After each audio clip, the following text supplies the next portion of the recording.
Ladies and gentlemen, welcome to the first edition of what Chase and myself are calling True Picks. We don't know. I don't know if I should start off the bat saying we don't know if we're going to be doing this every single week. Based off of schedules and all that sort of thing. We don't, or getting it done in time because we want to try to get it done before Thursday Night Football. We don't know. But we have a bold plan to do a Pick'ems show every week for the rest of the season. And we'll see about the playoffs, and hopefully those will be a little bit easier to pick, but maybe it'll be a little bit harder because the competition will have increased. But we are here coming to you live on the True Hill Heat Sports Entertainment channel. Please give a like and follow if you have not already. We appreciate all the support. You can tell that Chase's dogs are also giving their support. They're loud and vocal. They get excited over the Amazon driver delivering packages. So if they are going to be loud and vocal, we want you guys to be loud and vocal, particularly in the comments. If you think any of our picks are wrong or off base, we may agree. We may disagree on a game. Put them in the comments, but make sure you hit that like button. Make sure you hit that follow button. And here we are to talk about this week's week 3 slate of games. So before we get into all of that, Chase, was there anything that kind of surprised you or stuck out to you from the week that was week 2? Mainly the Ravens. I felt the Ravens were the biggest surprise for week number 2 for me. That loss to the Raiders. I know the Chargers faced the Raiders week 1, and I was very complimentary of that defense. I thought that defense was really, really good of the Baltimore Ravens. I know they're going to look at J.K. Dobbins giving up 130 plus yards on them and say, how is the Ravens defense that good? But they were playing really, really hard, that Ravens defense. It was just 2 big gap responsibilities that they missed that cost them the game. And I'm thinking, okay, Lamar Jackson and Derrick Henry backfield.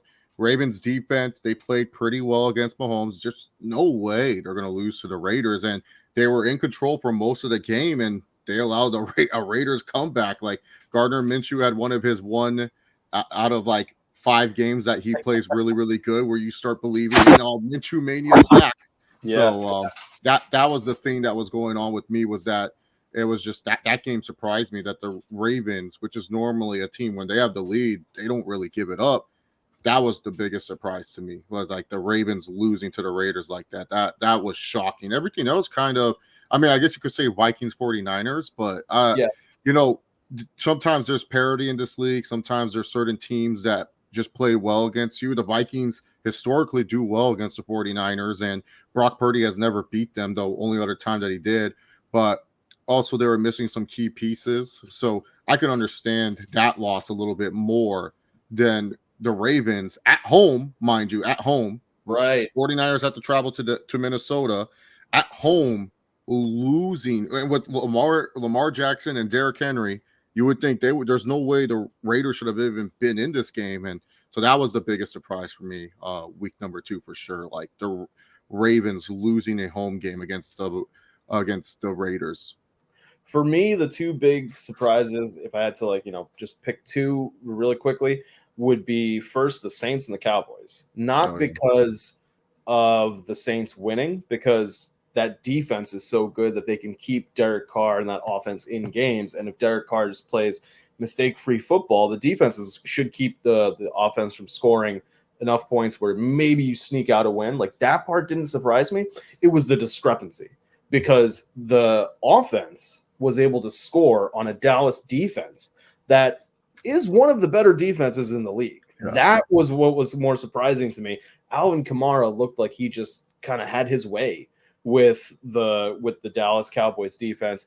And the other one that surprised me was the Packers and the Colts, mainly because we really didn't know what to expect from Malik Willis being coached by Matt LaFleur, but we did have Malik Willis's history in Tennessee. And, maybe it shouldn't be as much of a surprise, because it's not as though Jordan Love went down and then they traded for Malik Willis. So it was a short turnaround. They had him in the building for a few weeks, so they had some time to kind of get him more up to speed with how they want football to be played, the Packer way, if you want to call it that. But the fact that they were able to get a win over, to your point, Derrick Henry and Lamar Jackson should be able to control the tempo of the game. They should be able to control how much time is being eaten up by the clock. You would think that the same thing would happen for Anthony Richardson and Jonathan Taylor. Maybe not at the same level, because A-Rich is still coming back from that injury. Jonathan Taylor doesn't have as good of a running quarterback as Lamar Jackson to rely on. But you think that between the two of them, Pittman's obviously better than Zay Flowers. There's not that much behind Pittman, but you would say, I think we would say that the Colts receivers on the whole are better than the Ravens receivers. Yeah. Once you start adding in tight ends, then maybe it goes more, Ravens side with Andrews and Likely.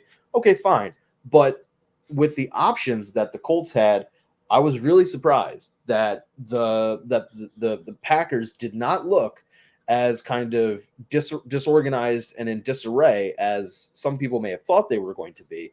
And, if you're a Packers fan, maybe there's hope that you win enough games before Jordan Love makes his return that you're still in the thick of it when it comes to the playoffs.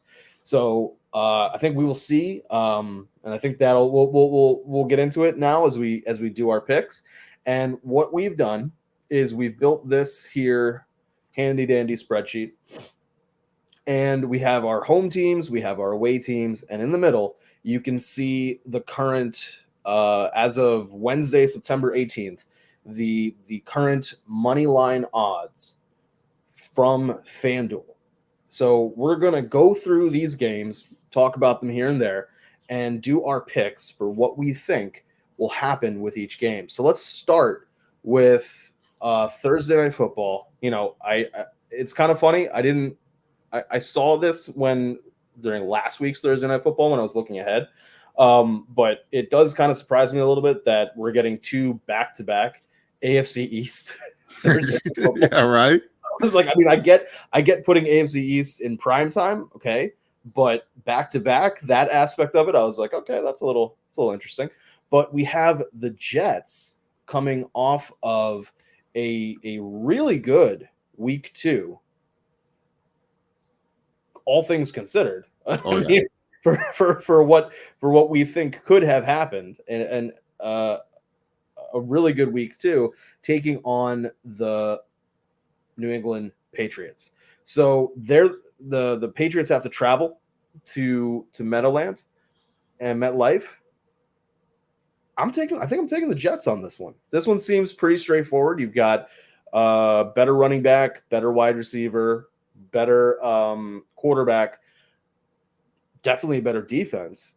But the Patriots have over the years stifled the Jets.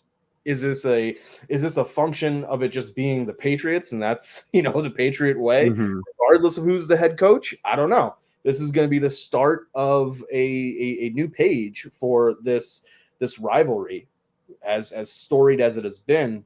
It's been very one-sided with Belichick, but let's see what happens. But I'm going to take the Jets. How about you? Yeah, I'm going with the Jets here too. I think the Jets just have to worry about slowing down Ramondre Stevenson.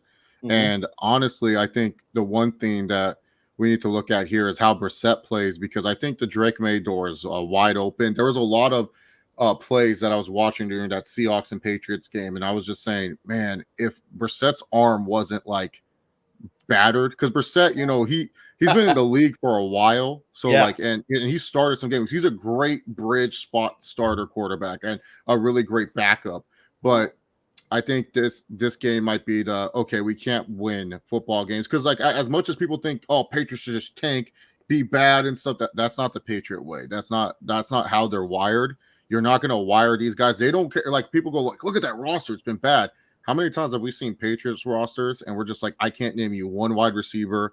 I can't even tell you who the starting running back is. I can't even tell you who their inside linebacker, their corners are, and they won I know, I get it. Tom Brady was a quarterback, but there's still 21 other guys and whoever else your rotation pieces are, there's still guys that have to play football for that team. And I think it's just in their DNA that they're always going to compete to the highest level. I think this game will be a competitive game just because it's a rivalry game. And I think, the Patriots' history with the Jets will kind of play in. I always feel coaches, their IQ just goes a little bit down when they go against rivals because they take it so seriously and they overthink stuff and they start calling plays that you shouldn't be calling. Gerard Mayo knows how important this rivalry is, and he's one of those guys. I don't think he wants the Jets to become the new big brother to the Patriots. He doesn't want the Jets to be owners of the Patriots. That being a former player that used to compete on this rivalry year in and year out. So I think the Patriots will keep it competitive. But I think this will be the game where they're like, maybe we should be thinking about starting Drake May. I wouldn't be surprised week 5 if we see May as the starter. Yeah, I mean, this is it's an interesting situation, mainly because we didn't really get that definitive of an answer as to why Drake May was sitting. Yeah. And it could be the idea that because what is it? They're with the schedule. That's what I was just looking at. Their schedule for week 4 is, if I remember right, San Fran. They're at San Fran. So I agree with you. It could be a situation where, Drake May was pretty much ready, but they said, let's not throw this rookie QB out there against some great defenses in the beginning part of the season. We know we're not going to be super competitive. And to your point, it's not about tanking and losing games. It's about we are going to be able to bank on these losses or, what happens in the beginning to kind of ensure that we have a better draft pick because we anticipate Drake May coming in, playing better than Brissett and starting to gain that chemistry with them. And we will stack wins later in the season. Their goal is not the better draft pick. It's we want to be able to, by week 13, week 14, week 15, we know what we have. And we know what we have with Jalen Pope. We know what we have with Javon Baker. That's the real goal. Can we get him meaning May, can we get him chemistry with Pop Douglas, with Demario Douglas, and build so that we know, hey, if we have a higher draft pick, let's say we're picking, I don't know, somewhere between 8 and 11, 8 and 12. Do we want to get offensive line, or do we want to see if Luther Burden is available? Or I cannot pronounce the dude's name for the life of me. It starts with a T. It's like Tatario McMillan. That guy. Do we want to see if we can either get that, if he's going to fall to us, or potentially trade up a spot to get him? That's, I think, what they want to see. And will we be able to get to that point? So I think, I think you're right on the money that we could be seeing Drake May sooner rather than later. A lot of people circled the week 5 to be Drake May's debut. But one guy that, at least if you are a fantasy player, his debut was last week, was Malik Neighbors. Yes. Because Malik Neighbors put that team on his back and said, I don't care what happens, throw me the ball. And I don't know if I have seen, at least recently, a stat line for one player that is 18 targets. For some teams, that's arguably an entire week's worth of targets.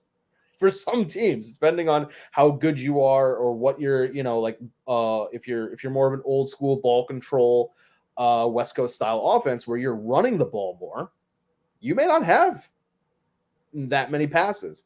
And he had 18 targets, 10 catches. I think it was like 100 and something, 120 something yards. Absolutely outstanding. Gave Giants fans a lot of hope. Now, granted, they did lose that game. And they lost to a team where they did not allow a touchdown, but 7 field goals. That's I didn't go to math school, but 7 times 3, 21. That's a decent number of points. Yes, so the Giants are looking to turn it around, but they have to travel to Cleveland, and this is an interesting line to me. This money line, because this screams to me defense. This is, to me, is they are favored because of the if you're negative 330, and Deshaun Watson is your quarterback in 2024, where Amari Cooper is getting like 2 targets a game or 3 targets a game. Jerry Jeudy isn't getting that many targets. Like what is going on here? Your offense looks anemic. Yeah. You now picked up an injury with Pierre Strong, who was going to be the backup to Jerome Ford while Chubb's still out. So now you're pressing Deonta Foreman into service, and Foreman looked good, and then he out-touches Jerome Ford, who basically was the starter last year. The whole situation in Cleveland is a mess, and a part of me thinks that this is actually New York's first win. So I think that there's a realm where simply throwing the ball 80 times to Malik Neighbors and from time to time Wan'Dale Robinson, I think there's a way that the Giants can win this game. Now, will it be absolutely difficult? Yes. Could Devin Singletary die? Possibly. But I'm going to take the Giants on this one. Yeah, this is one of the tougher matchups. That odds minus 330 is just I don't know how this is not closer. I think both teams have shown a lot of struggles offensively to make you say, like, is the Giants defense that bad? I mean, look, the Giants would have won that game if Graham Gano doesn't get injured on the kickoff. They didn't have a kicker the whole game. I think they might have shifted the odds and heavy favor to the Browns because the Giants do have to get a new kicker. Kicking in Cleveland is not easy. That's one of the harder places to kick, especially if the kicker is not familiar playing there. I don't even know who the Giants have signed as their kicker, but I'm going to play it safe. I'm going to go with the Browns here. I think the Browns defense, especially the cornerbacks, are much better than Washington's. And honestly, the Browns offense, if they can just like start running the football, they're not too horrible. Like they're decent. And New York just hasn't impressed me. Like Kayvon Thibodeau, he got benched, or not Kayvon Thibodeau. Like he wasn't even in that much of the rotation compared to what he normally is as a player. So Jalen Carter got benched. I was confusing those two talented pass rushers. But yeah, Kayvon Thibodeau, he's not really been featured as much compared to, you know, everything else that they have on that defensive line. So I do think that the Browns will win this one, but it will be an ugly win. It will be that one where it's just like, oh man, look at that score. That's disgusting. So I know now who their kicker is, and I'm going to Who? give you the information, and I want to see if it potentially changes your mind. Could a kicker change your mind? They signed Greg Joseph. Who? Hold on. Don't forget, his first season was with Cleveland.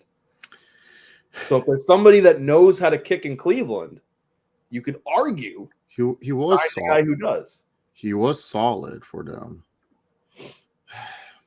No, I still think the Browns defense gets it done. I think they'll kick it because Greg Joseph doesn't have that range.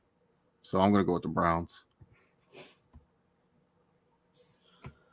Well, for this next one, if need be, if anything happens to Cairo Santos, at least the Bears drafted a punter in the 4th round. Maybe he can kick some field goals. Yeah. Because for 2 weeks now, the Bears offense has been disastrous. And you and I talked about it during the Hard Knocks review. We included the week 1 conversation, and it's really funny because we broke down, in a way, pretty much what was wrong with their offense and sort of what needed to change. And at the time, you and I did not know that Keenan Allen was going to miss the game. Yes. We talked about what, the better way to use Keenan Allen as that short to intermediate route runner. And we saw that instead of trying to get Cole Kmet to be that person, they went to one of your favorites of all time, Gerald Everett. And it did not work out too well. There was one moment where they tried to do a tight end screen by having 2 wide receivers that are smaller than Jared Everett try to be the blockers and him get the ball, and lo and behold, the play gets blown up. Wow. So I don't know if I can trust the Bears, but on the flip side, that Bears defense is really good.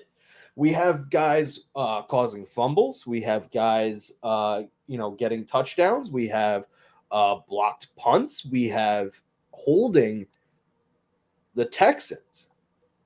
a high-powered offense already, Yes. and then they added Stephon Diggs, which whether you think Diggs has gas in the tank left or not, it's still a great wide receiver versus some random person that they sign or potentially draft and has to learn the playbook, but isn't as experienced in multiple offenses.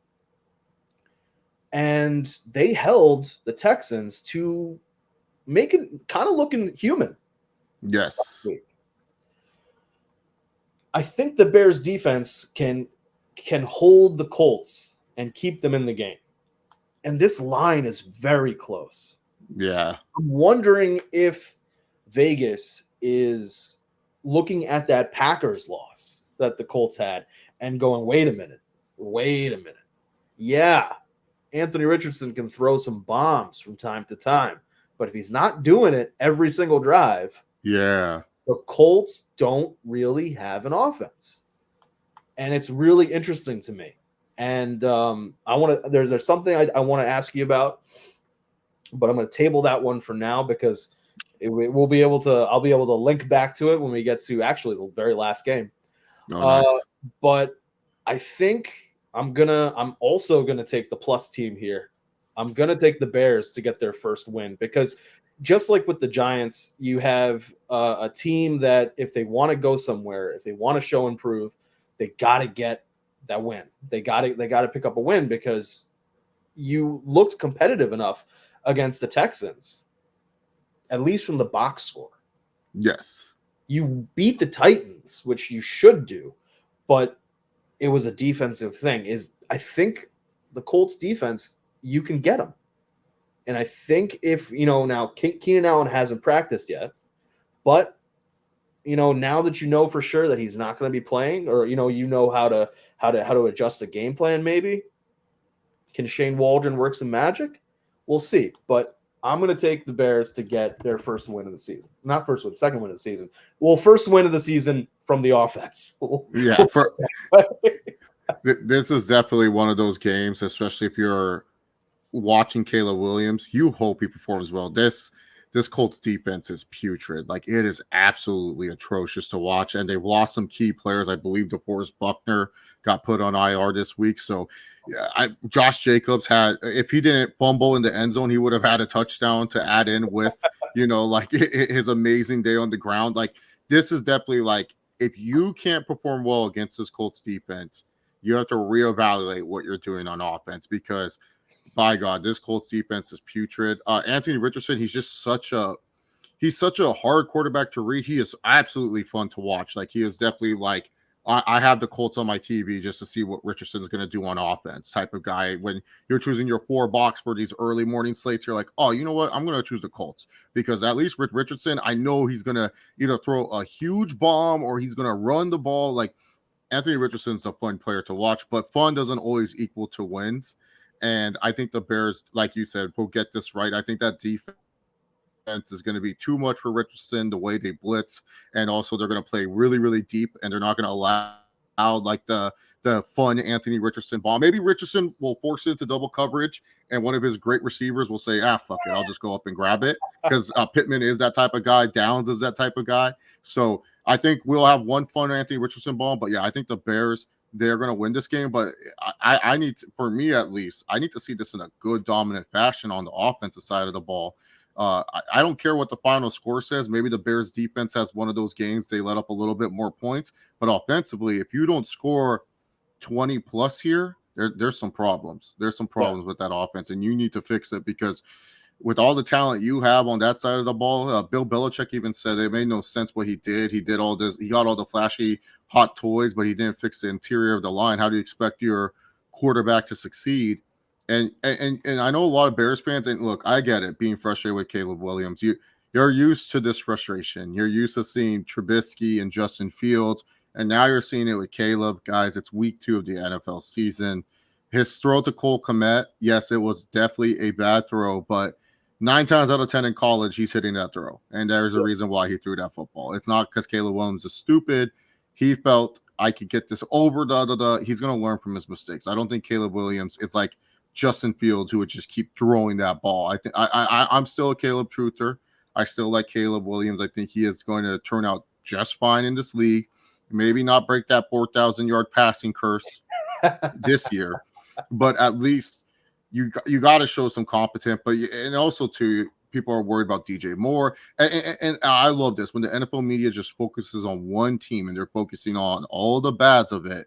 It always seems like that team comes out with a little bit extra pep in their step. And the Colts, I don't know what they have shown defensively. I think this line right here is definitely Sharks jumping in when the Colts were plus money. And they were like, oh, let's get the Colts while they're plus. Let's get them while they're plus. The Bears are atrocious. And these are people that are just being too greedy with that plus money Colts line. And that's why it bumped up, because the Bears being at plus 104 suggests to me that they were the favorites, and then they recently just became underdogs. So I would take that plus 104, to be honest. That seems like a very safe bet, in my personal opinion. But yeah, I got the Bears. There's that Colts defense. You let Malik Willis look competent. I think Caleb Williams will be just fine against this defense. And speaking of just fine, a quarterback that has looked just fine. You want to talk about learning from mistakes? The prince who was promised, except apparently he was not promised to the Jets. He was promised to the Minnesota Vikings, because Sam Darnold, maybe the first game people were like, oh, well, it's in MetLife. He knows how to play there, blah, blah. Last week, what was that? Took out the Niners. And sure, maybe the Niners, they had some injuries, Kittle gets banged up during the game. Debo gets banged up during the game. Kittle returns. Debo doesn't. But Vikings didn't have Jordan Addison. He didn't play the game. You don't have your wire too. And Jalen Naylor definitely stepped up. But this is not a Vikings team that is super threatening. I mean, absolutely, you have Justin Jefferson. But the Vikings defense has always had some issues. So the fact that they were able to do as well as they did and put up, if you hadn't picked that as your surprise from last week, I was going to pick that one. And this one is really interesting to me. But on the flip side, there's that rookie of the year, CJ Stroud. Caleb Williams, not yet. Maybe this year. We'll see. But CJ Stroud, and he's looked really good, even against the Bears defense, which is one of the top defenses in the league. You can make an argument, top 10. I would put them there. Maybe you could argue for saying that they could be top 5. But I think they're top 5. Stopping the Texans like that, it's pretty impressive in my opinion. That's your argument. That would be the argument as to how they are in the top 5. But the Texans have been doing really well. And this line is super close. It's closer than you would think it would be. And yeah, it's not as close on a pure number level as Colts and Bears, but it's closer than it should be with a backup quarterback in Sam Darnold versus the number 2 overall pick. It's CJ Stroud, Nico Collins, Tank Dell, Stephon Diggs, Joe Mixon, Dalton Schultz. They started getting Cade Stover involved last week. That's going to start increasing. It's especially after last week when they beat the Niners. It's tough to pick against the Vikings, but I'm taking the Texans here. The away team is going to be picking up the win for me. How about you? This one is a tough one because I think I've liked what I've seen what the Vikings have done. I've been a Sam Darnold truther. He was my number 1 ranked quarterback in that draft class. I know everyone's going to be like, what, over Baker? Yes, Baker didn't show me anything in college to have him be the number 1 ranked quarterback. And Lamar was my number 2. I'm happy with the Sam Darnold renaissance. I'm all here for it. Nico Collins just popped up on the Texans injury report recently with a hip and ankle injury. So I don't know what that means. I honestly think they're just giving the Vikings this generous plus 144 because they are at home. Viking fans did not expect themselves to be 2-0 right now. And so the one thing about the Vikings fans, when they're hyped, they're hyped. They're going to be a loud, runctious crowd. And it's going to be one of those, like, I think this is going to be one of those games, like, especially when they show it on the red zone, you're going to be shocked at the score because you're going to be like, what? The Vikings? How did they keep it? The Vikings feed off their fans. And honestly, this game decides for me based on Justin Jefferson's availability. If Jefferson's healthy, like 100%, I might lean towards the Vikings, but the Texans, they just have an overall better team. That defense is still really good. Offensively, they have one of the best quarterbacks in the NFL in CJ Stroud. They have all the weapons you need for him. Joe Mixon, if he's out, I think they'll have still a good rushing attack. So I'm going to go with the Texans too. I think the Texans pull this one out, but it will be a closer game than the odds suggest it will be, or that than most people will suggest it to be. Like, this is not going to be a blowout. Yeah. I'm with you there. So this next one's interesting to me because I think if you would take us, if you took this line, Saints -152, Eagles +128, if you just took that with nothing else, okay, maybe you look at Saints at home, Eagles coming to town, and you gave this line to us in July, there's no way we would agree with this. We would be, you and I would be saying, hammer the Eagles. Like, I don't understand. That money line's too nice. I'm not sure why it is that way, but at least some money. Put it on the Eagles and just see what happens. You never know what's going to happen. But, as they say, we play the games for a reason. And wow, we're going to get to the Falcons, but the Eagles, yes, they handled business against the Packers week 1 in Brazil, in the favelas, or whatever that whole situation was, where you could wear green, you couldn't wear green. It was Eagles green at the end of the day because they picked up the win. Mm-hmm. And they looked good. Yes. The offense did disappear at some points, but that's kind of, that happens in games. So it's like, all right, cool. Week 2 rolls around. And then we see what happens with Atlanta. And it's like, wait a minute, what's going on here? Yeah, well, they pulled off the tush push this time, but something doesn't feel right with the Eagles.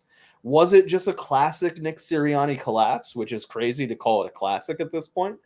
But that whole game turns on a Saquon Barkley catch, which is wild to say when you think about, yes, a lot of people said the Falcons were going to be good coming into the season because now they have Kirk Cousins. But there was also the idea of which Kirk Cousins would we get, because he's coming off of a major injury.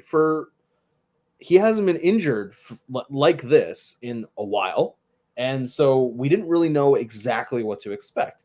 And last week, meaning week 1, they didn't really look that good, like at all. So he took almost all of the snaps from the shotgun. They were running out of the shotgun. They didn't have play action.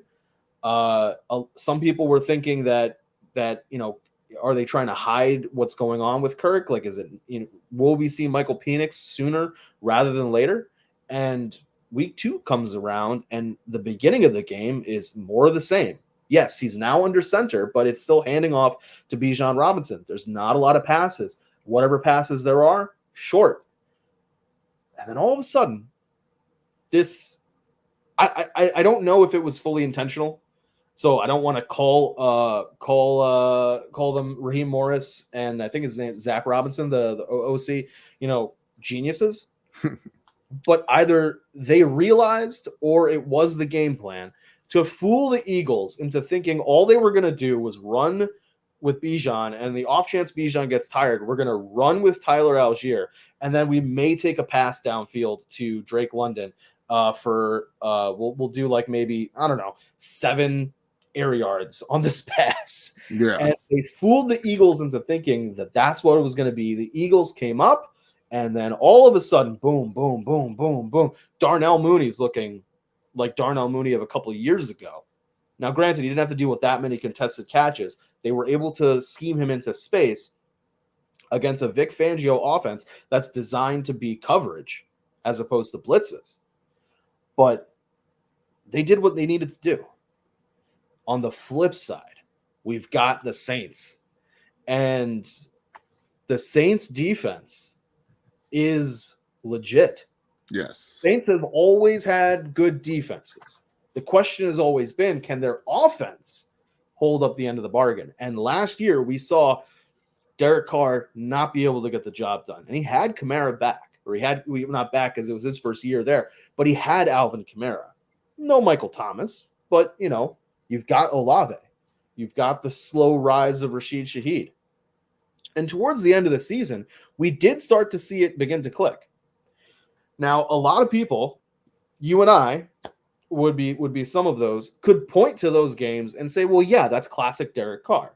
He's going to stink for most of the season. Yep. And then towards the end of the season, there'll be some good to great games. And then everybody fools themselves into thinking Derek Carr is this really good quarterback. He's just really misunderstood. Next season's going to be great. But this is now next season, and he's at least being competent. Yes. I've never been a big Derek Carr fan. I normally, when he was on the Raiders, put him towards in the early teens, say like 12, 13, that range of quarterback. Never really considered him top 10. But if Derek Carr plays mistake-free football and doesn't have these turnovers, the defense is going to be able to keep them in these games. Mm-hmm. Will they be able to do what Alvin Kamara did to the Cowboys? It's possible. We saw what Bijan Robinson and Tyler Algier were able to do against the Eagles. They had some good PPR volume. They had some really great runs. We'll see. Picking this game is tough, but I'm going to go with the Saints. How about you? Yeah, this is a tough game. After that Eagles loss, that's one of those ugly Eagles losses. That looks like the Eagles loss from like last year when they had their implosion after starting undefeated, and then they just looked like a whole different team. And there was a lot of pointing fingers going around. Whose fault is it? Why the Eagles have stuttered? That was inexcusable how they handled that last game. I mean, we had Matt Ryan like rambling on about holding for a field goal, going for a Hail Mary. Like Peyton and Eli were even confused. They didn't even know what the hell he was talking about. But yeah, that was just bad. The delay of game to force taking a timeout. So you had to take a timeout. Otherwise, it would have been 5 yards back. And then afterwards, instead of saying, oh, let's just run, we got the field goal in our back pocket.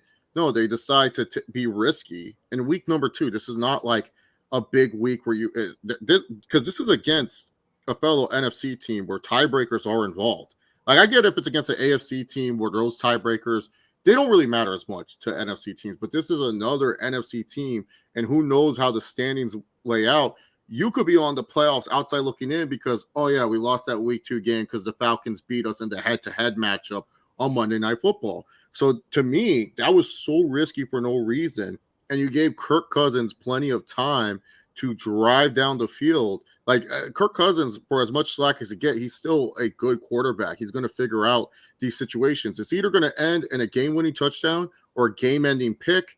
And Jalen Hurts, he rushes through his progressions a lot of the times. And, yes, the throw was bad, but I also felt Devontae Adams didn't run a great route to be available for that ball. It almost felt like he was forcing for the pass interference, so that way they could have gone down the field quicker and save the time and run one more quick play and get an easier field goal for their kicker. That's what I felt they were trying to do. But honestly, the Eagles, it's one of those where they also now have to travel.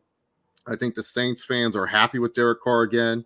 I don't think they're going to keep scoring 40 points, but that offense has been clicking.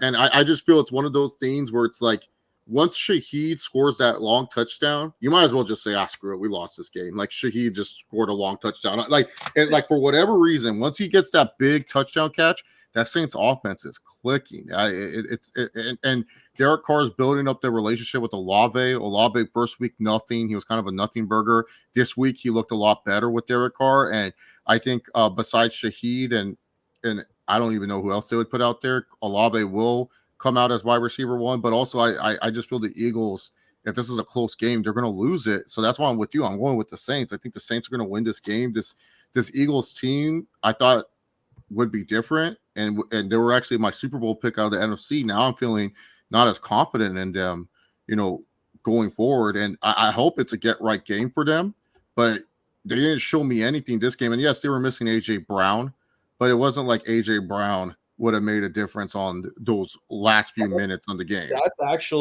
actually a very good point, because you don't have AJ Brown. Yeah, you've been moving the ball well, but you got Saquon Barkley. Why are you throwing the ball? Yes, you like. It's one of those situations where it's like, yeah, we know we're going to have stacked boxes if we try to run the ball, but it is still Saquon Barkley. So he's faced stacked boxes pretty much every year in New York. Yeah, he should be used to it. This is you. He specifically said, I chose the Eagles. Yeah, it was a fuck you to the Giants, but I picked the Eagles because I wanted to be on a team that is a contender for a championship. Make him earn the money. Exactly. So, hey, this is why we wanted you for these kind of situations. And even if he doesn't get the first down, at least the clock is ticking. You're not leaving a minute plus. That clock would have ticked down to 42 seconds left.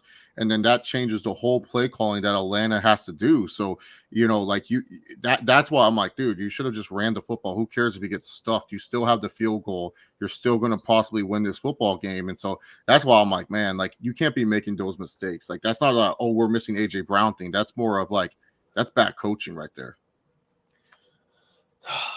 Well, one team that has not suffered from bad coaching is the Los Angeles Chargers. Who's got better than us? And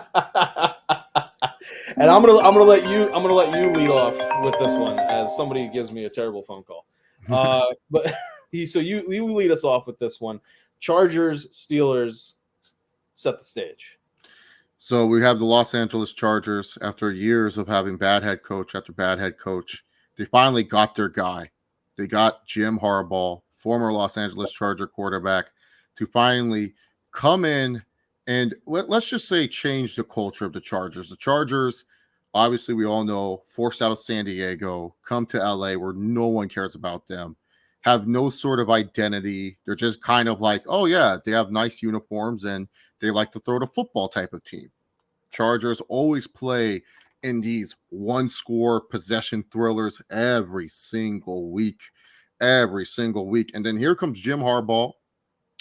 He comes in, brings in his staff, and he's changing the culture. And you can kind of see LA is a different football team. Pick number 5.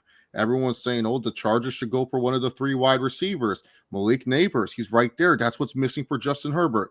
Nope. We're taking this big old tackle from Notre Dame named Joe Alt. And that's going to be one of our identities. We're going to run the football. Not only do you bring in a guy like Jim Harbaugh, you bring in a GM, Tom Telesco, now the Raiders GM, known for making big splashy moves, getting guys on good contracts. Tom Telesco, I'm not going to say he's a horrible GM. He's good at getting talent. It's just more of the way he gets the talent doesn't lead to long-term roster construction success. And when it comes to the draft, he's had a lot of misses than he's had hits in terms of his draft picks. But they bring in a guy like Joe Ortiz, who comes from the Ravens, and he says, you know what? We're changing this whole thing. He takes flyers on guys like Poona Ford and Christian Fulton. Talented players, just haven't really shown up for anything. He goes ahead and he trades a 7th-round pick for Elijah Molden, also from the Titans, a guy that, lost in the rotation there in Tennessee. He can be the 3rd safety here in LA. Grabs a guy like Tyler Tart, another guy who's had problems in the past, because this is what the Ravens do down there. They say, there's something wrong with you? Come to us. We don't know if we can fix you, but we just want to know how good of a ball player are you?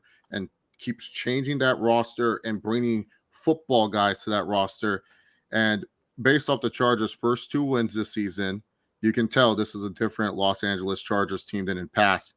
Chargers versus Panthers, under any other coach, maybe not Vrabel, but under any other coach, they would have lost by 1 possession or have only beaten the Panthers by 1 possession. But now they have made the identity of being a running football team, play action. Sure, Justin Herbert is not looking flashy in the numbers, but ultimately, the one number that matters most people is that the win-loss column. You can look good, but it doesn't matter if you're looking good and you're not getting wins. On the other hand, we have the Steelers, who are kind of going through the post-Ben Roethlisberger era, still haven't found the QB of the future. They thought it was going to be Kenny Pickett. He didn't really turn out that well. Traded for Russell Wilson, who is still lingering from an injury. Traded for Justin Fields, who is also kind of, can he not be a starting quarterback in the NFL? Still don't have the QB of the future. But, man, they still have a great defense. The steel curtain has not left the Steelers. That defense is always great with guys like Cam Sutton, Minkah Fitzpatrick, JPJ, and, of course, a Watt brother, TJ Watt, who is also a stud. But the similar things about these two teams is, who have they played?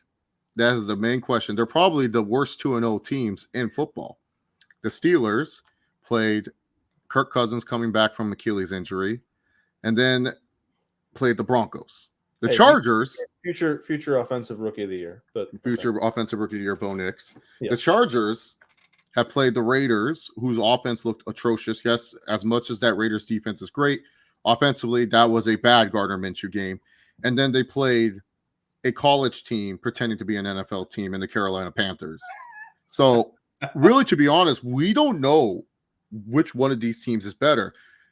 Not to mention, this is good, and not to mention, both these guys, minus Mike Tomlin, were facing head coaches that they're probably better than. Like Mike Tomlin, Sean Payton, probably equal in terms of coaching. But Jim Harbaugh, he was facing Antonio Pierce, Dave Canales, like two first-year head coaches, and they're not really like that great of head coaches. People are already saying, Canales might get fired by week 10. Another Panthers coach getting fired. That's crazy. Who knows? So this is going to be a big test for Jim Harbaugh and the Chargers. This time they did something different because they played Carolina. They stayed on the East Coast, and they decided we're going to stay on the East Coast. Normally you would fly back, practice, fly back, but no, they decided to stay on the East Coast. Herbert has a weird ankle injury, so we don't know how available he is.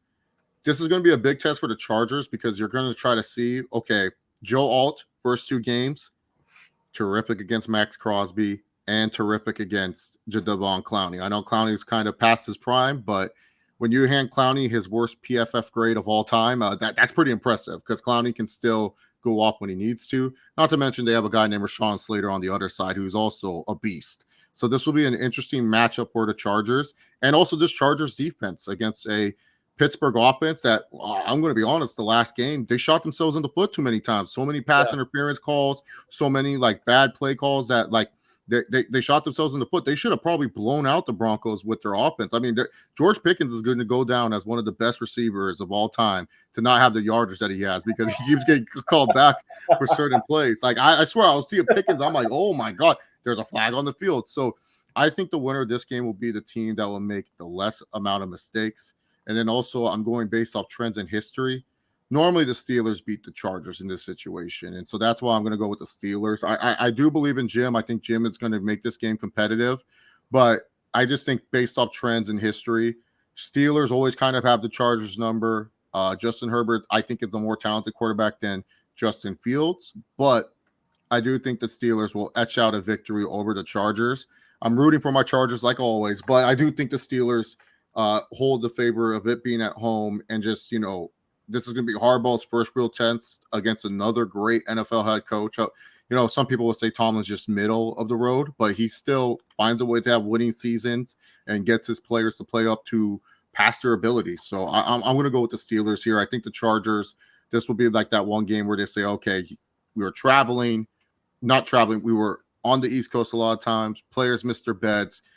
It's okay if we drop this game. We got Kansas City next week. That's when we'll show a little bit of everything. But I think the Steelers will definitely win this game. It'll be a close one for sure.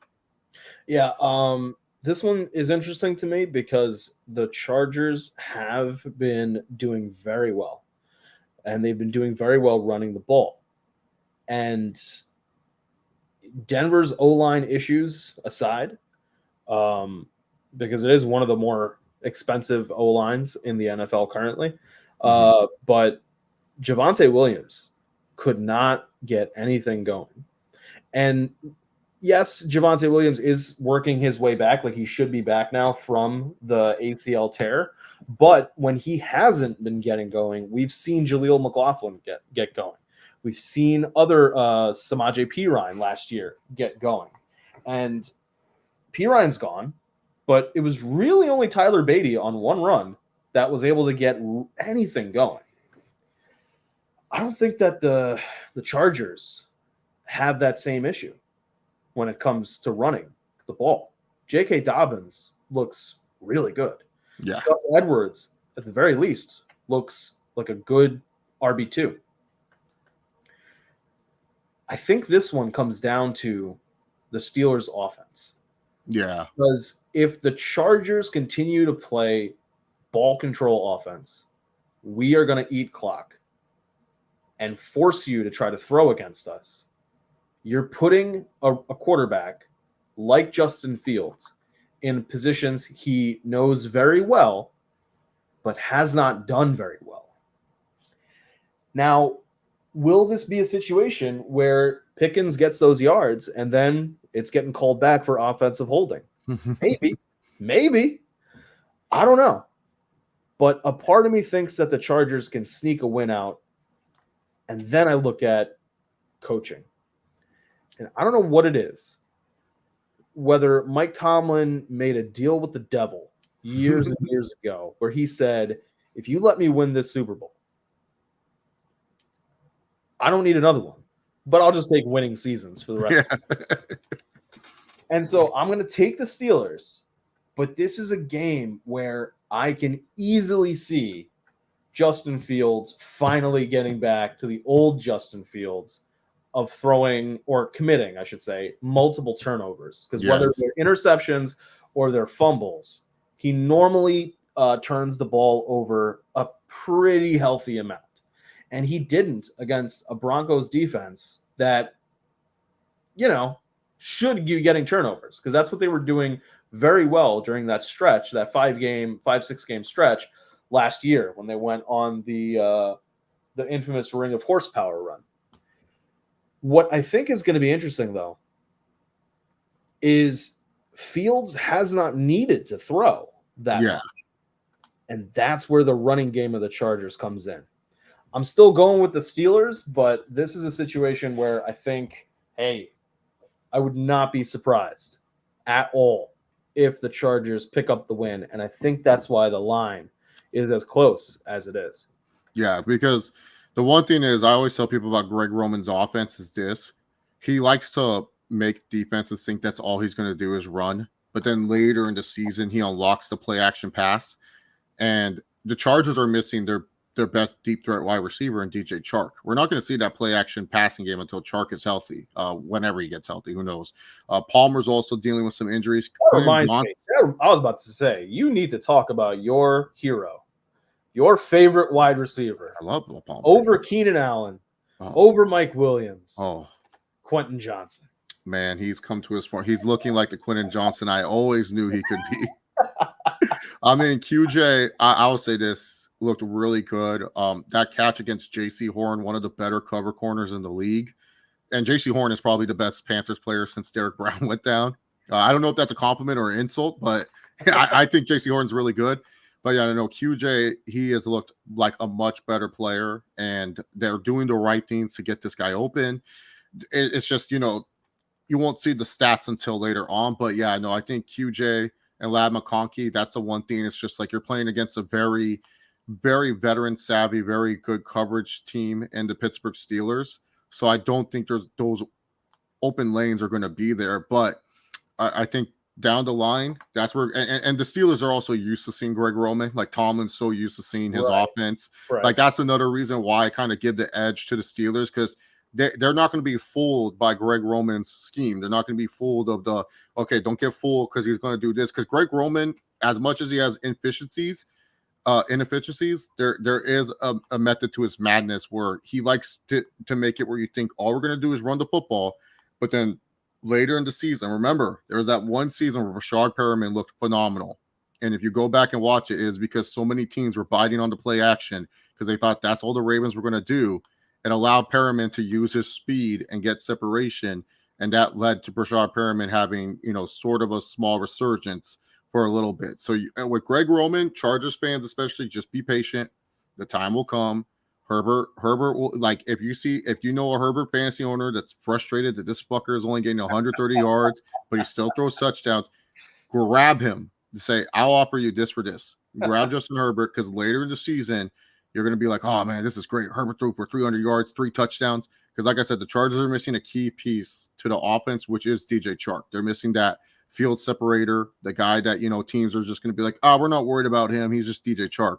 And then all of a sudden, that's what happened with Perriman. So it's going to be a discount version. But yeah, I'm telling people, be patient with this, because that's how this Greg Roman scheme is gone. I went back and watched all the tape from his time in San Francisco and all of the tape from his time in Baltimore.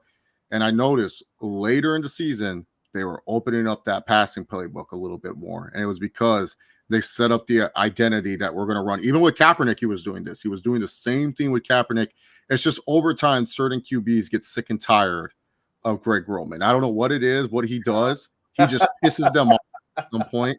And I think Herbert is one of those guys. He doesn't get pissed. I mean, he's used to changing of offensive coordinators. He hasn't had a consistent offensive coordinator since he was in high school. He's had a new offensive coordinator every year he's been in the league.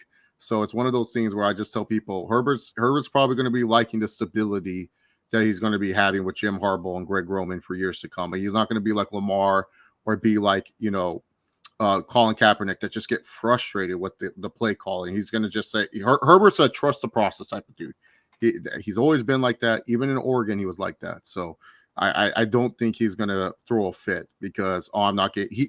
Herbert cares about the W. He does not care about he does not care that you don't have him ranked top 10 in quarterbacks. He's not. That's not of his interest. He wants to make sure he plays mistake-free football and win football games. He just has the tools of a top 10 quarterback. That's just it. Like, he has that Josh Allen arm. He has the mobility that will shock you. He has the size. It's just that doesn't win you football games. As we saw with the Chargers, their losing seasons is when Herbert was throwing good, and it's not his fault, but it is what it is at the end of the day. And on behalf of Chase, Quentin Johnson, this is for you. I owe you an apology. I wasn't really familiar with your game. I wasn't. I really wasn't familiar with your game, QJ. My bad. And if that is Chase, this is me right now. I just look up in the sky and go, fuck! Because here we are talking about the Denver Broncos in the third highest plus. Oh man, of the week. This is another one. This is another way of how I feel right now. That's fucking bullshit. Okay, so here's the thing. I'm not actually that mad because I wasn't expecting Bo Nix to be like I make the offensive rookie of the year joke, but I wasn't expecting this guy to fucking throw 300 yards and 3 touchdowns every game. I mean, It was nice, but I'm not expecting that. I understand there's a reason why this guy was drafted 12th, right? I get it. He's not as good as a Caleb Williams, as a Jaden Daniels, as a JJ McCarthy. Okay. Oh, and by the way, I think that Jim Harbaugh took Quentin Johnson aside and said, if you think that I was good at cheating in Michigan and getting away with it, I will be really good at murdering you, hiding your body, and getting away with it if you don't start catching fucking passes. I think I love it. That was the coach talk that got Quentin Johnson to where he needs to be. And that is also the coach talk that needs to happen with some of these Broncos receivers. And, maybe they turn around to Sean and go, yeah, but you did get caught for Bounty Gate. And then he goes, fuck. Okay, he's got a point. But at the same time, they got to get Bo Nix some help out there because he's not – I don't know if it's a play calling thing, and it could very well be a play calling thing, which if it's a play calling thing, then Peyton, you got to get your head out of your ass. But his receivers are not getting separation. And part of it is, I don't know if it's just Sean told them if the first read is not there within a second or two of snapping the ball, throw to the running back or the tight end. But that's basically been the Broncos offense. It's been run, pass, or run, pass, run. That's really all it's been.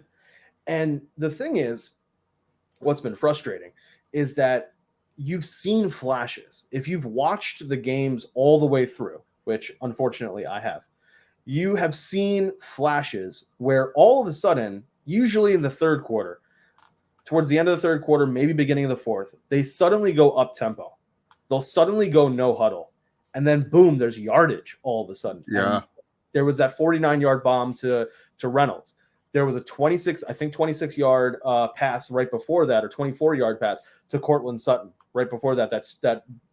Before that 49-yard bomb. You see these up-tempo plays, and you go, well, I mean, shit, buddy. Why aren't you doing this the whole game? That might work.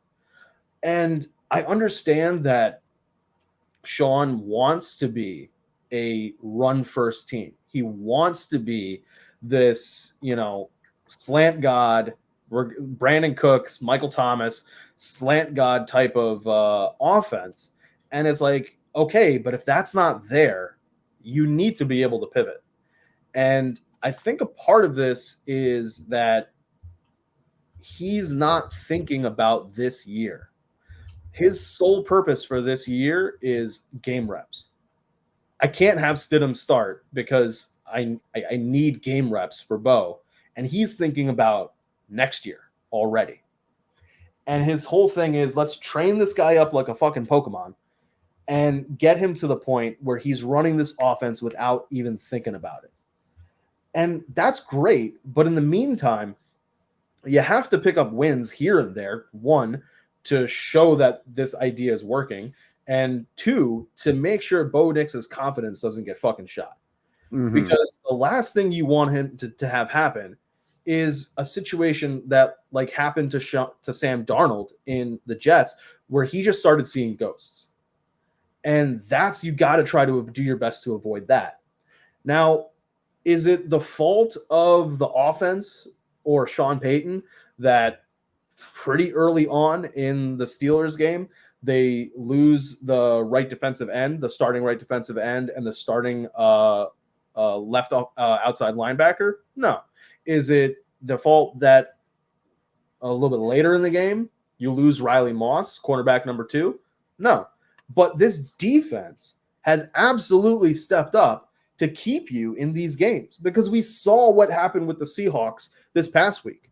They were scoring and they were moving the ball very well, and that was with K9 out. We saw what happened with the Steelers. You were in games. You were in that game until the last, under 5 minutes. It was 13-3. It was a 2-score game. And yeah, you had that 49-yard bomb to Reynolds, and then shortly right after, Nix throws that interception in the end zone. But it's a situation where you need to show that he's improving. I don't care if they win, 10 games, 9 games, 8 games, and are potentially a wild card team. I really don't. I'm looking forward to Luther Burden getting drafted. I'm looking forward to the guy whose name I can't pronounce getting drafted. One of those wide receivers. I'm looking forward to potentially, depending on if they're good enough, one of those running backs that you and I have talked about, the Johnsies, the Judkins, what's the Ollie Gordon. One of those guys getting drafted to the Broncos, potentially as the Javonte Williams replacement. I'm looking that's fine. Yeah. But I need to be able to see enough from Bo Nix where I'm like, okay, this can be the guy going forward. And yeah, this is a cash-strapped team, which is weird considering it's, I think, the richest owners in sports. But they said, fuck it, let's eat Russell's salary cap and guaranteed money. We'll take that hit. We'll clear. It's like an $80 million. Yeah, huge cap hit. $80 million this year when the cap itself is about 254, I think it was. So that's almost over a quarter mm-hmm. of the percentage of the cap gone for one player who's not even on the team anymore. So yes, you couldn't spend as much. And next year, I think the cap hit just for Russell is, I think, $30 million. So you're clearing it off the books as quickly as possible. That's why a part of me was like, I don't think he cares about this year. I think he cares about next year when they're able to spend more, but they need to be able to train this offense up to get where they need to go. And that, I've seen some Broncos fans and some Broncos pundits on YouTube asking, well, I mean, if this is what the team was going to look like, then you should have traded Cortland Sutton. Because there was the conversation that the the Niners were considering the Ayuk trade if they could get Cortland Sutton for a 3rd-round pick. And the idea was, well, if you were going to come out of the gates 0-2, why wouldn't you have just traded Cortland Sutton? Yeah. Cortland Sutton is the most experienced receiver on the team. If you're trying to train up a quarterback, you need somebody good for him to throw to. And so, yes, Cortland hasn't been doing that great, but I don't view it the way that other people are viewing it. I look at it from the perspective of I would rather Cortland Sutton be out there distracting people so that he can throw to the Reynolds. He can throw the Devon Velays. We can get Troy Franklin moving in this offense. Last week, week 1, he had 0 snaps. This week, he had, I think, 20 snaps, and he had 1 target. That's what I'm looking for. I'm looking for that progression. So all of that to say, and I've spent way too long talking about the Broncos, which is a terrible shame, because the Buccaneers have looked flat out amazing. Oh, yeah. Chris Godwin's slot god is back. That dude is back to being what he was before. And yes, they've picked up a potential injury with Rachaad White, but they got Bucky Irving. They've got pieces behind.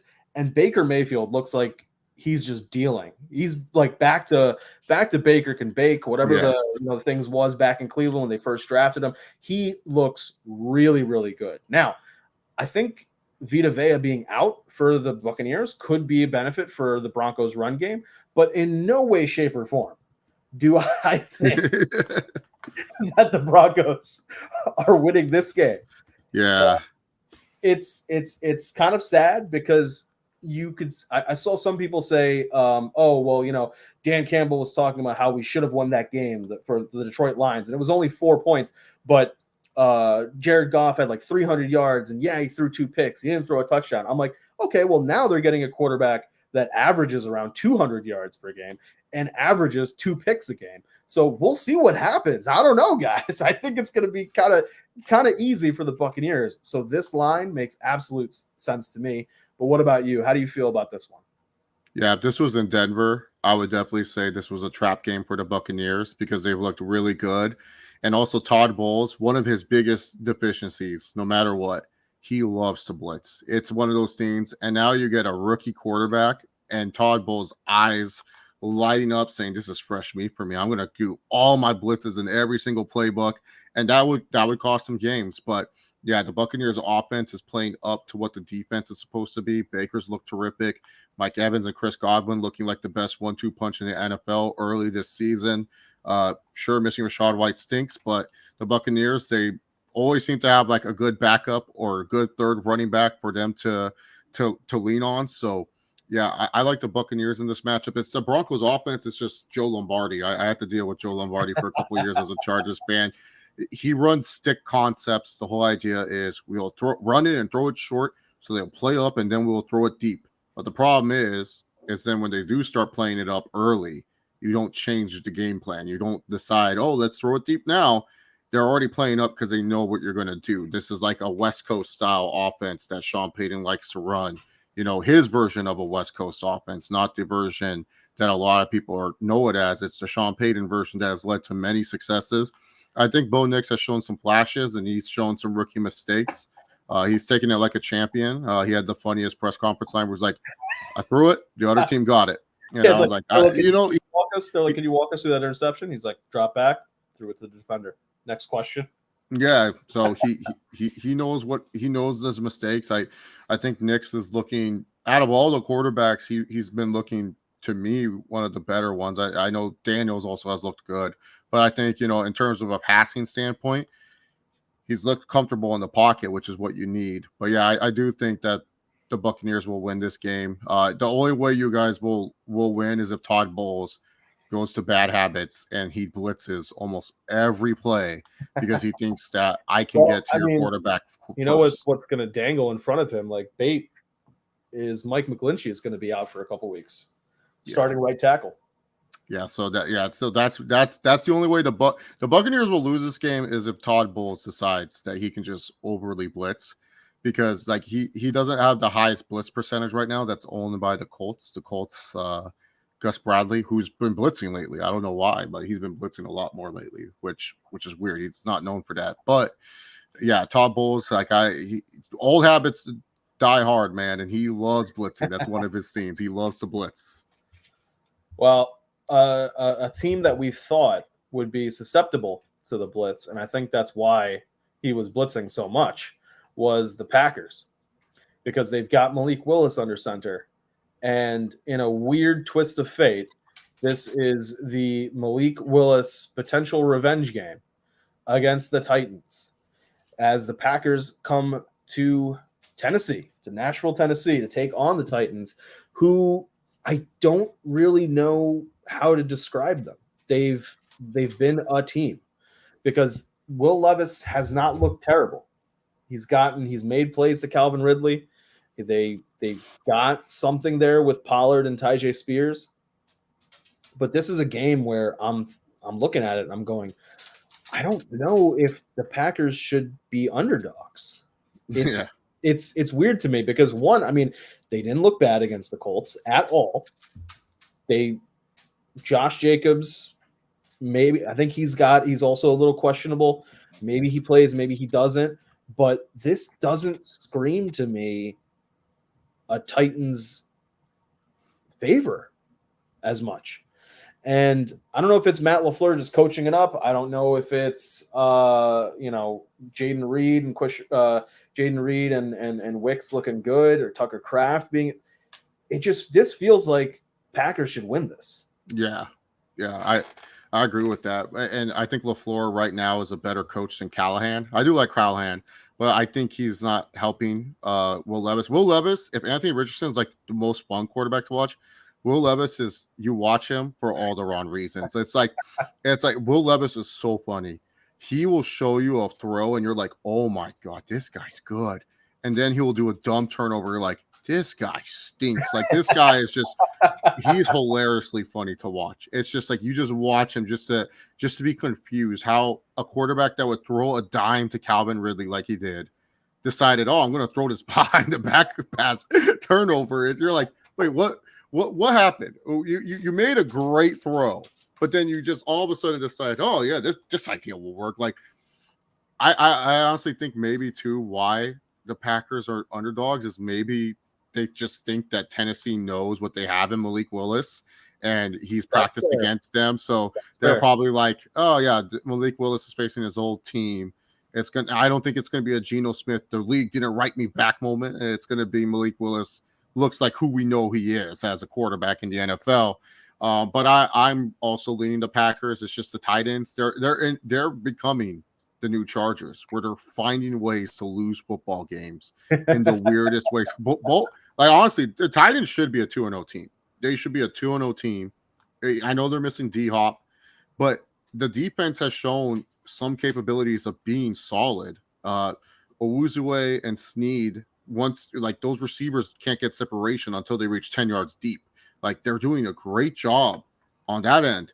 It's just offensively, what Will Levis are you going to get? Are you going to get the one that looks like, okay, yeah, this guy competent? Or you can get the guy that just makes stupid turnovers that cost you football games, and not just turnovers like, oh, he threw a deep ball pick. The guy's doing it on his own side of the field. He's making these decisions on his own 20-yard line. Like, you can't have that. Like, you know what's bad when Titans fans, when they heard Bryce Young got benched, they're like, do you think we could get Bryce Young for a fourth?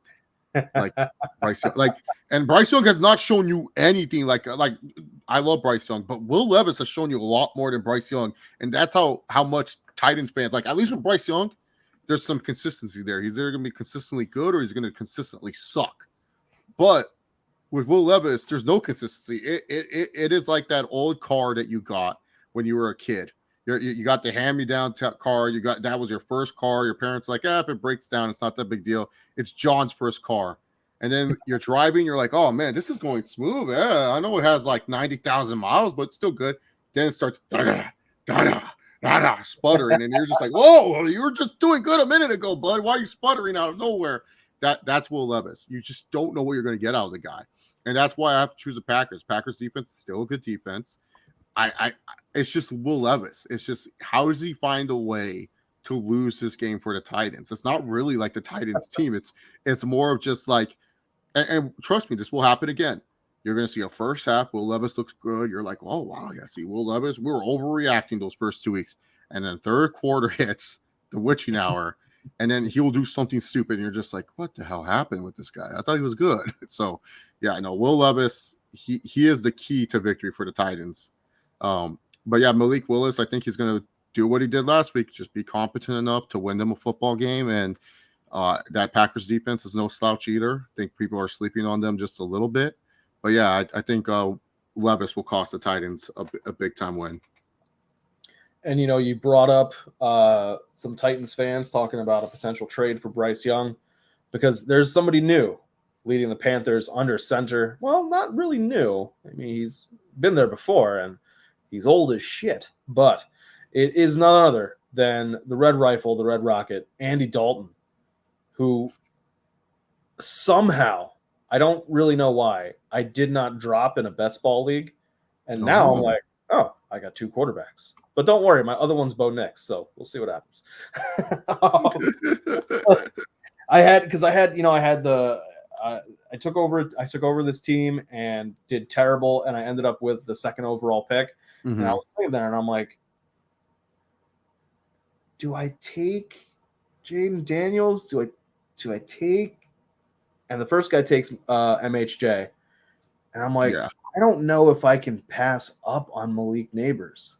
Like, I'm fine with sucking and then potentially getting a Carson Beck, Shedeur Sanders, Quinn Ewers down next year. But do I pass up on Malik Neighbors? And I said, you know what? This is like a $20 league. Let's just roll the dice. Let's just see what happens. Let's have fun. Yeah. And so Malik Neighbors, and then sure enough, in the 2nd round, Bo Nix falls. And I'm like, all right, cool. I'm getting Bo Nix. This will be fine. So yeah, that's my starting quarterback in this best ball league. And now all of a sudden it is a 2 superflex league. Now that it's probably going to be Andy Dalton in that flex spot. Yeah. But this is an interesting one. I don't see a world where even with Andy Dalton, the Panthers are able to pick up the win, because I think that the morale of the team is really hurt, because there's not a reason why you just suddenly bench Bryce Young, because I get it. He's been bad, but like, he was bad last year. So like, either you really thought this offseason we're going to fix him, or you were just like, this is who we have right now. And if we suck again, we'll get somebody in the draft, because at least now we control our destiny because we own that number 1 pick again. Yes. And for them to suddenly bench him, I think the morale of the locker room is that low that they're like, we have to do something. Otherwise, we're going to lose the team. Yeah, exactly. A really long season. Like, if this was week 8, week 9, week 10, you could make an argument to them, hey, let's just finish out the season. We'll make changes in the offseason. Nobody, like, I don't hang up with your agent. I get it. Like, we're going to figure this out. But it's week 3, and they're like, it's going to be hard to get these guys to not call their agent and be like, put pressure on this team to trade me. This is not the future that Deontay Johnson wanted. Absolutely not. But it's a future. It's the present that he finds himself in. And if there's one player that I think will benefit from Andy Dalton, at least if you're looking at this from a fantasy perspective, it's Deontay Johnson, because that guy does make catches and Andy Dalton can throw. So you put those two together. Let's see what happens.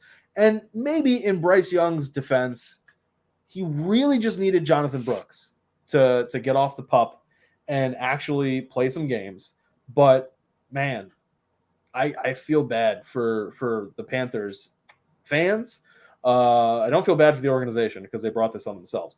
Yes. But I feel bad for the fans. On the flip side, if you're the Raiders and you're Raiders fans, you got to be loving this. I think they would have wanted one more week of Bryce Young. Andy Dalton. No, I'm being dead serious. I think Andy Dalton, he has this weird stat whenever he comes off the bench, he throws for like 400 yards. Like he's like, he does these weird, he has a lot of weird games, Andy Dalton. So I think if you're the Raiders, you're like, fuck, man. Why'd you bench Bryce against us? We wanted to face this kid. But I think I'm with you. I think they were losing the locker room, and Schefter, he made like a huge claim that like this might be Bryce Young's last game in Carolina. Normally, I'd be like, I don't think so. But with Schefter saying that, he has sources, man. He's close. He's close to that Carolina franchise. There's had to be some ownership. David Tepper, who, by the way, chose Bryce Young over CJ Stroud because he liked Bryce Young's pasta selection. He said, "Oh, wasn't that pasta you chose so great?" And you can see this on the Pick Is In on the Roku channel. And he talked about how he felt Bryce was the better person than CJ. He chose based off personality what he liked more out of Stroud and Bryce Young. And I don't know how you could have a dinner with CJ Stroud and you're like, man, I like Stroud. I think Stroud's one of the, even at college, I like Stroud. A well-composed guy. Just see, like, I always remember, I was like, dude, Stroud's such a badass. When Bryce Young got selected first, he didn't look at it angry. He was the first motherfucker. He left his family and friends, dapped up his homie, gave him a hug, being like, hey, man, proud of you. And I'm like, how could you hate this kid? Like, what made you say Stroud personality-wise is not as nice as Bryce Young? Like, I don't get it. Like, and I'm not to say, oh, Stroud would have done better. Stroud would have just looked a little bit more competent, Bryce Young. This, as an Alabama fan, Bryce Young is my favorite Alabama quarterback. I felt he did a lot more weirdly with a lot. To say. Yeah, well, considering. Well, here's the thing. Young did a lot more with a lot less at Bama compared to Tua, compared to Mac. Mac Jones had everyone. Mac Jones had the best season. McCarron also is like, AJ McCarron didn't do shit in the league, but he's my number 2 favorite Alabama quarterback for the consistency. But I love Bryce Young's toughness and leadership that he showed at Bama. I always felt Bryce Young will win us a football game because he is just so shifty in that pocket. He is so smart with the football. This is not the same quarterback that I loved at Alabama. This guy is a shell of himself. And was the Bama O-line just short? Like what's no, we had some behemoths. We had some behemoths on that O-line. That and he played in the SEC. There's behemoths everywhere in the SEC. It's not like he's playing like when people say, oh, he's too short for the league, people are taller. No, he played with some tall ass offensive lineman. JC Latham, who's on the Titans, he's no short cake. He's a fucking big ass dude. So, like, I'm just saying, it's not. I don't even think it's his height. I just think his confidence. Like, I think Frank Reich killed a lot of his confidence because Frank Reich is not a coach for a guy like Bryce Young and stuff. I think Frank Reich and that staff killed his confidence. And I think Canales, as much as he's a quarterback guru and he's done great stuff, like he's the reason why Russell Wilson was a great quarterback in this league. He rebuilt Geno Smith. He rebuilt Baker Mayfield. I think for whatever reason, he couldn't get to Bryce Young. And you're the Panthers. You're already paying 2 other head coaches besides David Canales. You still owe money to Frank Reich, and you still owe money to Matt Rule. Matt Rule's living the best life, coaching fake Mahomes. And he still gets paid by Pat. Dude making double the money, bro, in Nebraska. Good for you, Matt Rule. I think you're a bad NFL head coach. College, you got that shit down. You're perfect for college. NFL, I don't think you're really meant for that. But yeah, it's like if you're Dave Canales, you had to have done something. And I honestly think Tepper said Bryce sucks, bench him because we're losing the team. And when you lose a guy like Derek Brown, who's going to be the vocal leader, and he's not there, and your new vocal leader on defense is J.C. Horn, and let's be real, when has a cornerback been the most emotionally stable guy in the NFL? Like cornerbacks are fucking crazy motherfuckers. They're just as bad as wide receivers. I'm sure he is tired. Like, can you guys move the damn ball? Can you do that? He's not like a Derek Brown who goes where he's getting some defense. We gotta go. We got to keep going, man. Let's give the offense a better chance. You're losing that vocal leader that calms down the team. And so I think, you can't lose the locker room. And that's why Bryce Young unfortunately got benched. I hope Bryce Young finds a new team. I'm still a Bryce believer, just like I was a Sam Darnold believer so many times. I think sometimes it's a situation. Mm-hmm. I don't think the Panthers are a good situation. And I think Baker Mayfield is showing that. If we're looking at Baker and Sam Darnold, 2 guys who were in the building in Carolina, and what they're doing out of it, granted they were in other teams beforehand, but hey, maybe starting Carolina, then getting the fuck out is the recipe for success. But for me, I hope Bryce he lands on the Rams. I think Sean McVay is the perfect coach for a guy like Bryce Young. Interesting. Yeah, I think the Rams like just see like, hey, does a 4th round pick help? Maybe they can dangle Tre'Davious White because he hasn't really panned out too well for him. They go, you know what, White's not as good, and we're gonna be bad. Stafford, he's on his last legs, and I think McVay is a perfect coach for Bryce Young. I see other people saying Dolphins, Giants, and all these other teams. I don't think Dable wants Bryce Young. He didn't coach Bryce Young at all at Alabama, and he even said in that Hard Knocks that he wanted Stroud out of all the players. So I don't think he's on Team Bryce. The Dolphins, I don't see why they would want Bryce Young. I don't think he fits a Mike McDaniel style. I think the Rams, that's the best team for Bryce Young to go to. Get him with a guy like Puka Nacua when he's healthy, that runs short routes, run medium routes, fits to a Bryce Young play style. Then build up the rest of the roster. We don't know if Cooper Kupp will be around, but 1 year with Cooper Kupp will do wonders for Bryce Young. So I'm rooting for the Rams pulling a midseason trade for Bryce Young. I'm rooting for that hard, or an offseason trade. I'm rooting for the Rams to get Bryce Young because I still believe Bryce Young is talented enough. Yeah, I'm trying to think who else, like what other team. The Titans, but do you trust Do you think Callahan really wants Bryce Young, knowing what he has in Will Levis? Like, you're going from one unknown quarterback to trying to rebuild the confidence. Granted, Callahan did a great job with Browning, the backup for the Bengals. He did a great job building that dude's confidence. So I don't know. Like, those are the only teams I can think of. The Raiders are another interesting situation. I was thinking the Raiders, but then a part of me is like, and it's interesting because this is the matchup, but like the Raiders, the mentality of the Raiders is, and you and I know this very well, is dog eat dog. Yeah. Like, that's just who they are. They are going to fight all the time. And maybe that's what he needs. He needs I was a locker room that's going to be like, dog, I don't care. Until the clock hits 0, we fight. We fight and we fight. And maybe, if Cooper Kupp is going to do wonders for a guy, Devontae Adams can do wonders for a guy, because that's a one hurdle for the Raiders for it to happen. You got to call Adams in and say, hey, how would you feel if Bryce Young was your quarterback? And the Raiders don't feel like they want to trade Adams at all. They want to keep him in the locker room. He's a great leader for them. You don't want to lose a guy like that, because then that ruins the whole team morale. Like, no one hates Devontae Adams. Devontae Adams may hate his situation, but no one on the team is like, Tay, you're being too this. Tay, you're being that. They like Devontae Adams, but maybe that's what Bryce Young needs, is kind of like that fake Alabama simulation of, that's how Alabama is, dog eat dog. The best play on Saturday. We don't care what you were ranked in high school. We don't care if you're the best player on the field or for whatever high school you went to.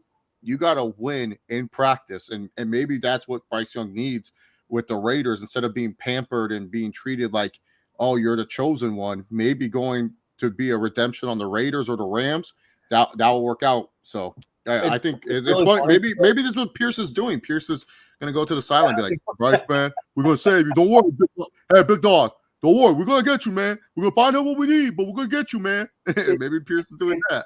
It sounds terrible, 1, because he's short, and 2, because I know you really liked him in Bama, but like, him going to the Raiders screams to me an episode of Scared Straight. Like, it's just like, that's just what it screams to me, because like, Antonio Pierce looks like he's in people's faces during practice, and then if anybody talks back to him or like challenges him, like, as alpha dog eat dog kind of thing, it looks as though Max Crosby is standing right behind Antonio Pierce. Like, what the fuck did you just say to the coach? I'll beat your fucking ass. So I think we're both in agreement here that the Raiders are picking up this win.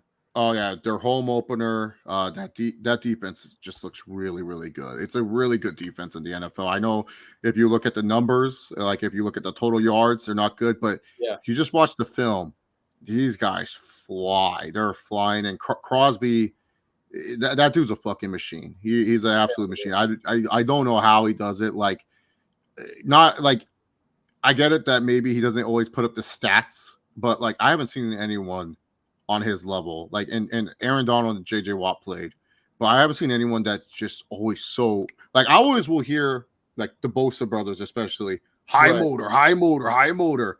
I've seen Joey Bosa for many years, and he can definitely get that motor. Nick Bosa has shown at times he can have that high motor. It feels like Max Crosby's motor is just always on. It's just never off. It's just like every play, he's either in the backfield, he's doing something. I'm just like, how did he get there? Like he's so like I said, the numbers don't show it, but if you just watch, like if you just watch one game of Max Crosby, a game where he gets 0 sacks, and you will still say, holy shit, how did he get there? How did he not get a sack? Because you and I see that 2 times a year. yeah, it's horrible. He's one of the best players in the NFL for a reason. But a guy who many considered could be in at least in the conversation for one of the best quarterbacks in the league was Tua. And damn, this is really sad.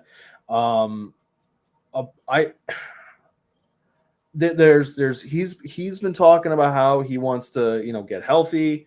They got him on IR, and then he wants to come back and play. And I'm like, you know what? Listen, man, you are in one of the most beautiful positions anybody could be in.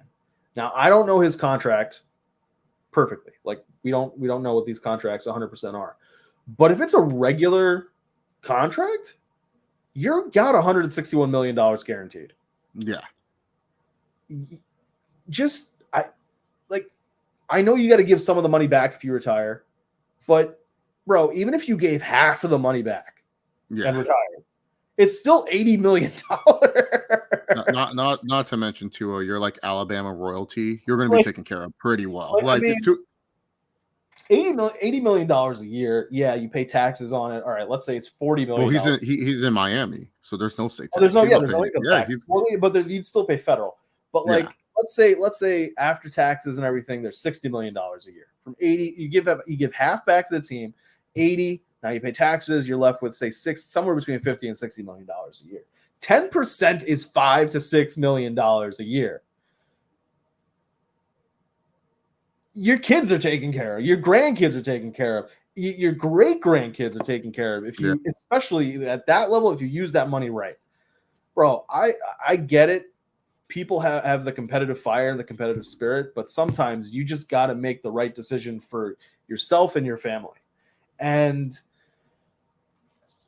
Mike McDaniel is rolling the dice when it comes to making the right decision for himself and his family meaning the Dolphins, because he's getting Skylar Thompson to be the quarterback for the Dolphins. And a lot of people tout that whole, Skylar almost beat the Bills in the playoffs that one year. And it's like, yeah, he almost beat the Bills in the playoffs that one year when the Bills thought they would probably be facing Tua, not Skylar Thompson.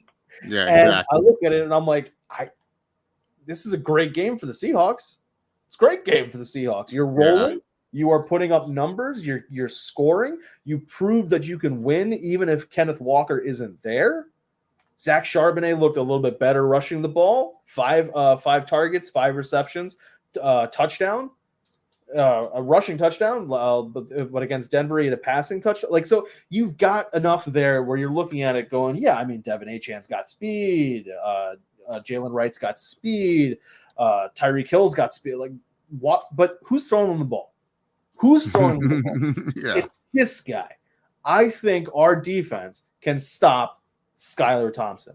And it's just like you kind of feel bad for the Dolphins because when you pay quarterbacks, you know that your window is closing. And when you have Tyreek Hill making the money that he's making, and then you add in Tua's contract coming up, because I think this year it'll still be cheap, you're like, the window is tight. And for the Dolphins, man, if he's on a 4-game IR and they don't win some of these games, it's going to be tough to get into those playoffs. But for me, this is unless some miracle happens. Yeah. It's almost a no-brainer to me. Like, you would have to be able to scheme Tyreek Hill open so well against this Seahawks DBs that somehow, some way, Skylar Thompson can thread the needle and get him the ball, and then, like, which is basically the Miami offense anyway. But at least, you know, Tua can make the throws. But hey, maybe Mike McDaniel knows something I don't, but I'm taking the Seahawks. Yeah, I'm also taking the Seahawks. It's just hard for me to think Skylar Thompson's going to win you a football game. The only way the Seahawks lose this is if they play down to the level of the competition. If Geno Smith has like those bad Geno Smith games where, you know, he's not seeing the field correctly. I mean, Dolphins defense has not really shown up for all the talent that they have. Like they have a talented defensive group. It's just, where is it? Like Jalen Ramsey, he looks good some plays, then he looks like what most people think, the decline of Jalen Ramsey. Then, you know, that pass rush, very inconsistent. Like Chubb is not really getting to the quarterback. Jalen Phillips hasn't been getting to the quarterback. Chop Robinson, who they spent a high first round pick, who many had a second round grade. And I love Chop, but hasn't really gotten to the quarterback either. So it's one of those things. It's like you need the defense to also show up in this game, because the Seahawks, the one thing about them is Geno, he'll always have that one or two throws that are just like, oh my God, how did he make that throw? Because he does that. He just does that where it's just like, man, he made that throw. And like you said, how is he going to get Tyreek Hill and Jalen Waddle open? Because he's going against two fast corners, Witherspoon and Tariq Woolen. Coverage-wise, especially on Woolen's side of things, hit or miss. Witherspoon, I think, is a very underrated corner in the league, but he has length, he has height. And Tariq Woolen, we know he has height and he has a speed to keep up with a guy like Tyreek Hill. So I think the Seahawks, they definitely have the pieces you need to slow down this offense. Even with Tua at quarterback, I probably would have leaned towards the Seahawks. Yeah. Oh man, it's gonna be that's gonna be. I'm not looking forward at all to that game, to watching that one. Whereas this next game is one that I think a lot of people are going to be circling, and that's because last week, week 2, Marvin Harrison Jr. did this. You can't even get the mic to work. I mean, come on. What? He was saying that over and over again to the Rams DBs. He torched them. 4 catches, 130 yards, 2 touchdowns. For some teams, that's their entire season stats, not the catches, but that's the entire season stats for their wide receiver 4 or their wide receiver 5. Like, that's the entire season. He did it in one shot. That, and man, that was beautiful to watch, because if you were somebody who drafted him in redraft, if you were somebody who drafted him in dynasty, like I have him in a league, week 1, you were like, oh shit, what the hell's going on here? I think it was 4 targets, 1 catch, 4 yards. For 4 yards, yeah. And it was like, wait a minute. We drafted this guy, first wide receiver off the board, taking number 4 overall. Are we not going to be throwing him the ball? Like, what's going on? And all of a sudden, that game against the Rams was the absolute showing out party for Marvin Harrison Jr. The question is going to be, can they keep it up? And now they're facing a really tough Lions team, a playoff-worthy Lions team that is angry, really angry, because in MCDC's own words, we should have won that game. Yep. They should have won last week. And I tend to agree with them. And yes, Amon-Ra St. Brown, oblique injury, I get it. But that guy's a dog. That's one of my favorite wide receivers in the league, even before I watched Netflix's Receiver. And then after that, I was like, I'm taking him in redraft. Any chance I get, I'm taking him in redraft. So I'm like, this dude is just insane. He's batshit insane. And if he wasn't batshit insane enough, his dad's batshit insane enough to make him be batshit insane about being really good. But I think this is the game that I'm most I mean, besides the Broncos, obviously, this is the one I'm most interested to watch because the Cardinals have looked electric. The Lions have looked good. Granted, they had that stumble last week, but they looked good to great. And this should be an offensive clinic. I like between the firepower that the Lions have, the sheer number of playmakers, and it's two great wide receivers in Marvin and Amon-Ra St. Brown. It's two great tight ends in McBride and Laporta. It's a great running back in James Conner when two amazing running backs in Monty and Gibbs. It's tough, but what's the only reason why I'm going this way is because home field advantage. That's honestly, I think the sole reason why I think the Cardinals are looking like Kyler's looking like how he should. The Cardinals are in it, like they're in it. It feels as though they're in it to win it, right? Like, yes, they should have lost. They should have won against the Bills. They basically snatched defeat from the jaws of victory, but it was a situation where it was like, man, you were keeping up with the Bills. And that's what you wanted to see. And the thing was, they were keeping up with the Bills without throwing to Marvin Harrison. Then they start throwing to him, and they destroy the Rams. And granted, the Rams came in without Puka, and they lose Cooper. Okay, but shit, that was a game. But I'm taking the team with home field advantage in this one. I'm going Cardinals. I really want to hear how you're picking this one. Man, you know I love Kyler Murray. He's one of my favorite players in the league. I love Kyler. I defend him to the very day. I love Kyler Murray. I said he was going to be a good quarterback in the NFL. And, he's had his bumps and his ups and downs. So he gets the short jokes. That's fine. But, yeah, I think momentum is crucial, especially in the NFL. And I feel the Cardinals have way more momentum than the Lions. The Lions, that game against the Buccaneers shouldn't have been that close. They're a much more explosive team than the Buccaneers. They should have absolutely destroyed them. But my thing was this: history repeats itself. Trends are a real thing. The Lions, whenever they have a great season, like when people are calling Detroit this powerhouse and everything, I'm like, guys, they're still the Lions at the end of the day. Like, they're still going to have flaws. They're not this perfect. I get it. They're the darling. They're the underdog darling that you want to see do well because Detroit has been horrible for years. Some of their offseason moves I wasn't really a big fan of. Especially addressing the wide receiver number 3 position. Like, you got to get someone that is competent for that Ben Johnson offense, and I don't think they have that guy yet. The lack of using Sam Laporta is just absolutely unreal. I don't understand how you not get this guy to have 5 or 6 catches a game.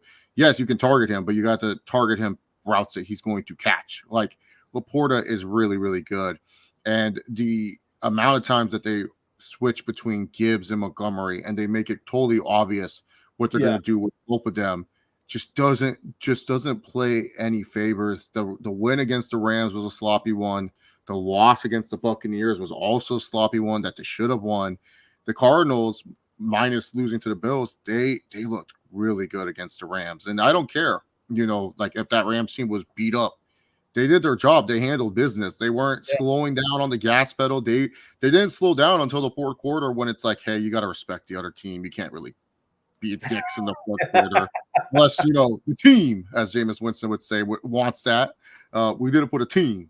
Not for you guys, but a team and stuff. But, yeah, I think the Cardinals are going to win. I think the Lions, this is one of those, like, Dan Campbell really needs to fire his guys up and say, we cannot play the football we've been playing.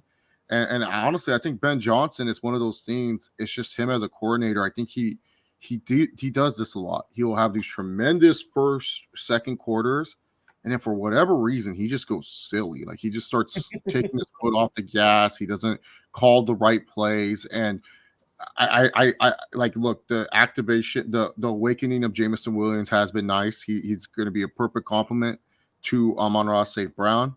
But overall, I hope J-Mo gets touches. I have him on a couple fantasy leagues, but overall, if you want to win, you got to find a way to get Laporta that ball more because Laporta, I think, is very crucial to this offense and their success, especially for defenses. Because if defenses are like, oh, okay, Laporta, we can just cover him one-on-one all the time, it's not going to lead to wins for you guys. But yeah, I think the Cardinals just have all the momentum right now. They're just in a good headspace compared to the Lions. Like this for the Lions, like they need to kind of win this game because that'll be two big NFC losses back to back, and you don't want two big NFC losses like this back to back compared to the Cardinals, where they're only losses to an AFC team right now. And like I mentioned before, that doesn't really hurt your tiebreakers. That's like the last thing they look at in the column for tiebreakers of who makes the playoffs.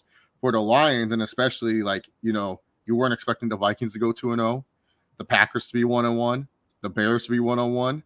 You can't fall to 1-2 in this situation. And based off our board right now, they're probably falling to 1-2, and they're looking up at the Vikings. They're looking up at the Vikings. Yeah. Browns, because the Vikings, that would be their first loss of the season. So you Bears and the Packers, you can't be 1-2 in this situation and especially when you lose to two teams that most likely will be in that wild card hunt too. Yeah, Buccaneers and Cardinals will also be in that wild card hunt too, because the Niners are also getting banged up as well. So yeah, I'm going with the Cardinals in this situation. I the Lions, they're a fun team. I think they will get it right. But right now, momentum is on the Cardinals side, and it's up to the Lions to steal that momentum, find a way to slow down Marvin Harrison Jr. Like, I don't think he's going to have the same repeat performance like he did last week, but he's going to have a good game. And then also, the Cardinals, one of their secret weapons, Greg Dortch, he didn't really do shit this game against the Rams, so he's still an option as well. Trey McBride looks really good, so yeah, I don't know how he does it. James Conner is just the most consistent running back in the NFL. He has to be one of the most consistent running backs in NFL history. Like, this guy just always is sitting, doing like especially in fantasy, always in the 7th or 8th round in redrafts. No one wants him. Right, no one takes him. Someone in the 9th round grabs him, and then it's just like, oh wow, James Conner got like 20 fantasy points because he just does this every single year. It's like and they have a running back behind him that they obviously want to start, but it's like, how do you stop this? Bench this 6'4" monster or 6'2"? He's a pretty big back, James Conner. How do you bench this guy? You can't. He's just good. He does everything so good. So yeah, I just think the Cardinals just have more pieces to win right now than the Lions. But and you and I talked about this in the chat about the usage of Jameson Williams, about how I was banging the table last year and the year before, saying, the year in 2022 I was saying, in 2023 this is how they should be using Jameson. And then of course he gets suspended for gambling. All right, but when he came back, they were using him the same exact way, 5 targets a game. It's like, you can't throw to your deep threat once a quarter and expect defenses to respect that. But it worked because Amon-Ra St. Brown is just so damn good, and Laporta is so damn good. But the glue piece, we didn't realize it at the time, was Josh Reynolds. Yeah. And losing Josh Reynolds forced Jameson Williams to be the YR2, which he should have been. But now when they're throwing to him more, they're not throwing as much to Laporta. This guy went from getting an average of 5 targets a game to now 10 targets a game. Yeah. And I wasn't expecting that. I was expecting like somewhere in the realm of 7 to 8 targets a game. Yeah. And Laporta continues to get the targets. Now, I get it. If you're going to have Gibbs and you're going to have Monty, you're going to be running the ball, and that's going to take up targets because it's just lowering the number of snaps where you're going to be throwing. But man, it's a weird situation because, you want to get to the point where you have this embarrassment of riches at offense because you have Amon-Ra St. Brown, Jameson Williams, Laporta that you can throw to. You also have Gibbs you can throw to, and then you have Gibbs and Monty who can run, and Monty can catch as well. So It's like you have all of these options. Who's going to get the ball this time around? And it's like, bro, to Dan Campbell, it's like, if you have 5 options, it could be a different one every single play, and the offense won't know. So that person could be able to get open. So the fact that the Buccaneers held them to 16 and was able to pick them off twice against a weakened secondary, they lost Winfield. Yeah. I'm like, there's something's off here, and that's why that's another reason why I'm looking forward to this game, because I think this one is going to be, to your point about NFC tiebreakers, is going to be very determinative down the road about who makes it in as a wild card, because the Niners may be banged up, but they're probably winning the division. Oh yeah. So the Cardinals have to have a wild card spot. And so if you're the Lions, now all of a sudden you're going, what if we don't win the division? We need to be a wild card spot. So these are two teams that really, neither one of them can really afford to lose. We'll see how that one turns out. But let's also turn to two teams that can't afford to lose. And we're talking about NFC tiebreakers. Luckily, we're talking earlier about the Eagles tiebreaker. Why would they need to be concerned about that? Because the Cowboys are the Cowboys, and the NFC East usually doesn't have a repeat division winner. Okay, well, the Cowboys won it, so maybe it's the Eagles' turn, but then that means the Cowboys need to be a wild card spot. But if the Cowboys do repeat, then the Eagles need to be well, shit. All right, well, that, Cowboys, how are you going to look this season? And the Cowboys are like, well, we're going to look weird. Yeah. That's our solution.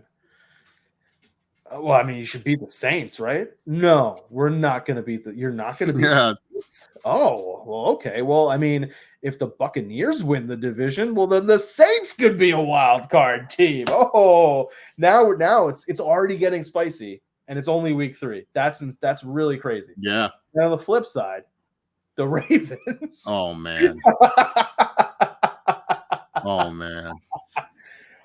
Don't get me started on run-first quarterbacks and what that does to a team's overall ability to have success. Because last year in the NFC bracket, there was only one team that had a run-first or primarily run quarterback, and that was Jalen Hurts. And in the AFC, there was only one team that had a run-first quarterback, a primarily running quarterback. Maybe you could argue the Bills with Josh Allen. But no, Josh Allen has a deep ball. I wouldn't say he's run. He likes to run in the red zone for sure. In the red zone, that's Josh Allen's time. It was Lamar Jackson and the Ravens. And there's a reason why. It's out of 14 teams, there was only 2 that had it that way. It's because run-first quarterbacks are great to get you some wins.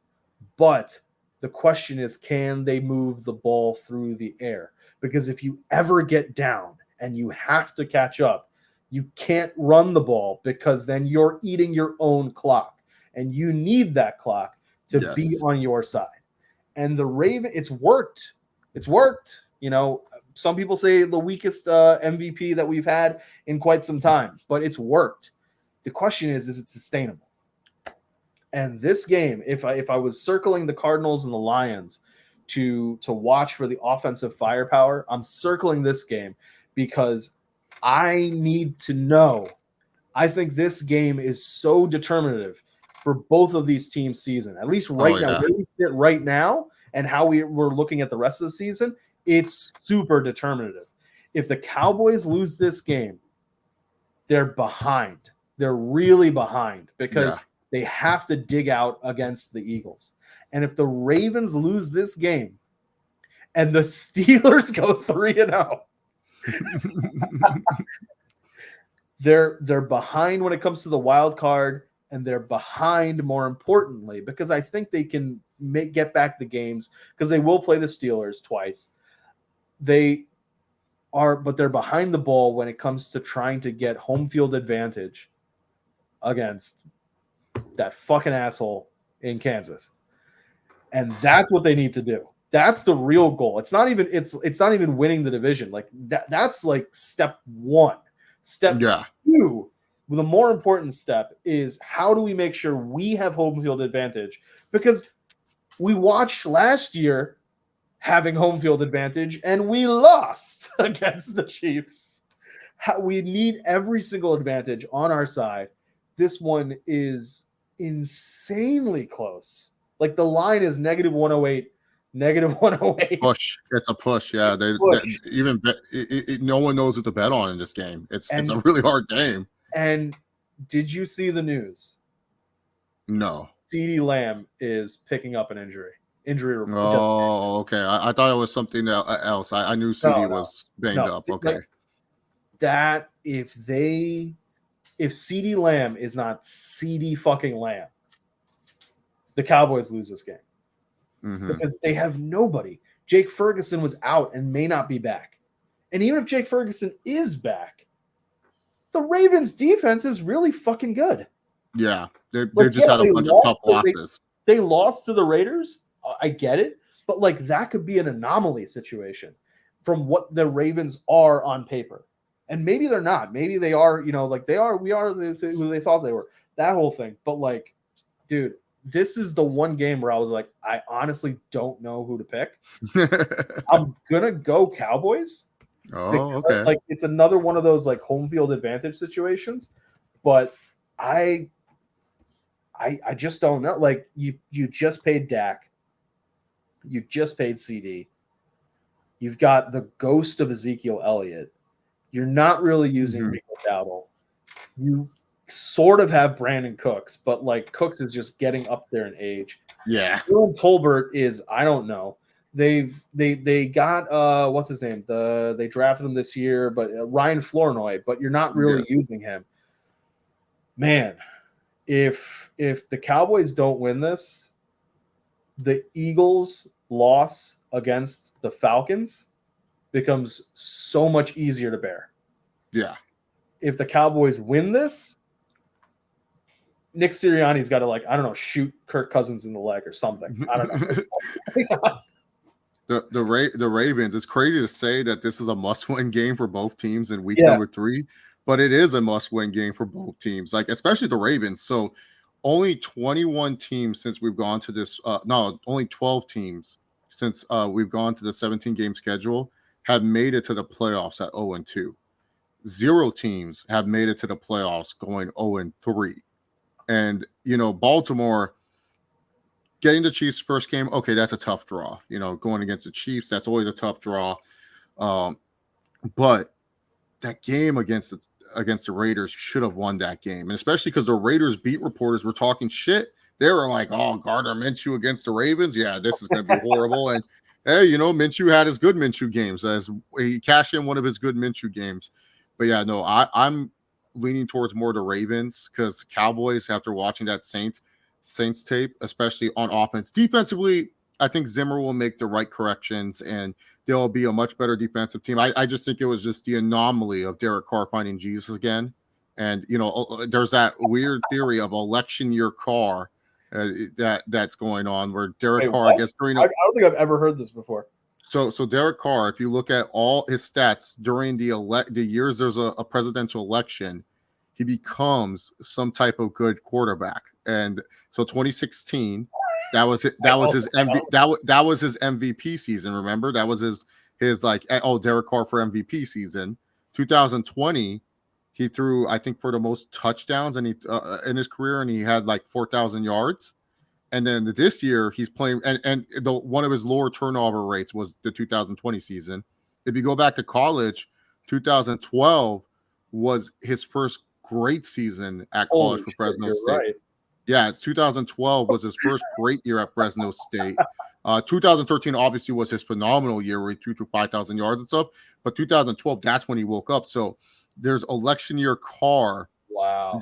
That we have to consider in this situation, that maybe this is just an anomaly where Derek Carr his independent standing as a person just causes him to play great football during all the chaos. I never saw this theory before, but it's hilarious. This is like, if this is true, oh my god. Yeah, if you look at, like you said, look at the stats and you're just like, holy shit, yeah, Derek Carr played great all those years that there was an election. So 2024 is election year Carr season. So but yeah, I think the Ravens, though, they're going to come out more hungrier. The Cowboys, that offense was just, it just doesn't look good. Without CD going, it doesn't look good. They have no running game to rely on. Tom Brady roasted Jalen Tolbert. Like Godin was all like, oh, Do you think that he should go back to him? After that play, I want it. I want to go back to him. His confidence is crushed there. That's the Brady I need on commentary, just shitting on people, because that right there, that's what makes Brady great, is that smug attitude that he should be carrying, because he is the greatest quarterback to play until Mahomes wins 2 more Super Bowls. But yeah, I don't know about any of that. Yeah, but we're on the same boat. But I do think the Ravens win this game. I think this is a get right game for the Ravens. They'll be back on, because if they fall to 0-3, they're not making the playoffs. There's no way. And then the Ravens schedule coming up, it's a barn burner. They have to win one of these games to stay in contention for the playoffs. So I'm going with the Ravens. I think the Cowboys, defensively, they'll do well. Offensively, I just don't know. I would like to see Dak. I like Dak, unlike most people who hate Dak. I was always a big fan of Dak coming out of college. I felt that Dan Mullins did a good job developing him as a passer, and I liked his decision making. It's just, I don't know if he's the type of quarterback. I don't know if he's like a Phil Rivers or a Ben Roethlisberger. Where Rivers and Roethlisberger and Eli Manning to some extent, I don't know if he's like those guys that they didn't care who was their wide receiver 1, wide receiver 2. They said, I'm trusting you. You're my wide receiver 1 or wide receiver 2. Look at all the years of Chargers, Giants, and Pittsburgh would change wide receivers. It would be a new wide receiver 1 every single year for those guys. And yes, Rivers had some stability in Keenan Allen, but who was a guy that he trusted the most on that team? M80, Malcolm Floyd. Ben Roethlisberger, yes, he had Antonio Brown, but for the most part, he always had to deal with Santonio Holmes or a bunch of other random wide receivers. And when Hines Ward was declining, would always trust in Hines Ward. Eli Manning, I can't even name you a wide receiver 1 he had besides Odell Beckham Jr., Victor Cruz for a little bit, Mario Manningham for a little bit. But I don't see Dak as that type of person where he can develop the Jalen Tolberts of the world. Like losing Michael Gallup, and I know Gallup did retire, which sucks, but losing Gallup, a guy that he trusted, hurt him. And you could see it because on plays where he just felt like, I need to trust someone to catch the ball. Yes, CD's your wide receiver 1. You should trust them. Sometimes the quarterbacks have that weird guy that they always trust, that they'll just throw it down. Aaron Rodgers had Jordy Nelson, even though he would have a bunch of other great wide receivers across him. He trusted Nelson to make those catches when they needed them the most. And I don't think Dak is like a Josh Allen, where Josh Allen's like, okay, yeah, you trade away Diggs, I'll just develop Khalil Shakir and Keon Coleman to be good wide receivers. I will build their confidence. I don't think Dak's that type of quarterback. He can put up numbers. He can put up stats. I think he's a really good quarterback in the NFL, but I don't think he's a quarterback that will say, yeah, throw me a bunch of bums and I'll make them better. I don't think he's that type of guy, Dak Prescott. So that's why I think the Ravens will win. I think they'll get a get-right game. I think Derrick Henry will be unleashed this game. And even though the Cowboys defense is really good, I think Mike Zimmer has had struggles with his rushing defense in the past. So, yeah, it's a weird situation, because I remember right after that Ravens and Chiefs game, I was in our chat and then another chat where I was talking with Nick in both of them, and I was saying, Ravens are gonna beat up on a bad Raiders team next week, and everyone's gonna think that they're just really good. They're gonna ignore what happened tonight against this Chiefs team, and then they lost to the Raiders. So I can see the idea of the Ravens just being hungrier, but man, if I can't see a world where the Cowboys take these 2 losses back to back. I mean, you said home field advantage. That wasn't in the Superdome where Derek Carr went off. True. That was at Cowboy Stadium. Maybe he was all like, I'm going to show these conservatives what real football looks like. Election year Carr, it's a real thing. This guy is a monster come election year. Well, if there's a team that absolutely desperately needs home field advantage to be on their side, it's this next one with the Rams taking on the Niners. Now, this is a weird one, because you would think the Niners are human after that loss to Minnesota. But you look at it, you go, okay, Brock threw some picks. Kittle was banged up. They lost Debo, but they always lose Debo. But they shouldn't have lost. So they're human. But now they go up against a Rams team that week 1 lost Puka Nacua. Week 2 loses Cooper Kupp. if I'm Sean McVay, I am praying to the same devil that Mike Tomlin prayed for, just that Kyron Williams now doesn't die, or Stafford goes down. And this is a game where they're going to be going up against a defense that is really good. It's uncanny how good they are. And yeah, they lost some pieces on offense, the Niners, but they didn't lose anybody the way that the Rams lost people. Yeah. If you lose wide receiver one and then I remember being upset when one year they lost the Broncos lost Cortland Sutton, and the next year they lost Jerry Jeudy. I was just like, damn, how are they supposed to do this with losing first wide receiver one and the next year you lose wide receiver two? Like it's too much. Yeah. And the Rams are like, hold my beer. We're going to lose wide receiver one and then immediately lose wide receiver two. It's not even going to be the next season. Not to mention their starting left tackle. They don't have their starting left tackle at all right now either. So, like, dude, I feel terrible for the Rams because first you lose that game against Detroit. Then you get, politely speaking, blown the fuck out. Mollywopped by the Cardinals. And years from now, he's gonna have a great career. Will it be, Hall of Fame? Will he be this generational wide receiver that's one of the greatest of all time with Marvin Harrison Jr.? I don't know. Too early to tell. But he's gonna have a good career. And when people say what was the coming out game, it will always be it was against the Rams. And that sucks. Because it's divisional. It's divisional. Like, you never want it to be that. Like, I will always have to remember the fact that Patrick Mahomes' first start was against the Denver Broncos. Yeah. It will always be that way. So you feel really bad for them because, like, yeah, they gambled and they won a Super Bowl. And it's like, okay, now we got to pay the piper. But they were able to find pieces like a Puka Nacua, like a Kyron Williams, to be these guys for them. And it's just like, dude, now we lost Aaron Donald to retirement. What's left? Like, what is left right now for the Rams? I really don't see a way.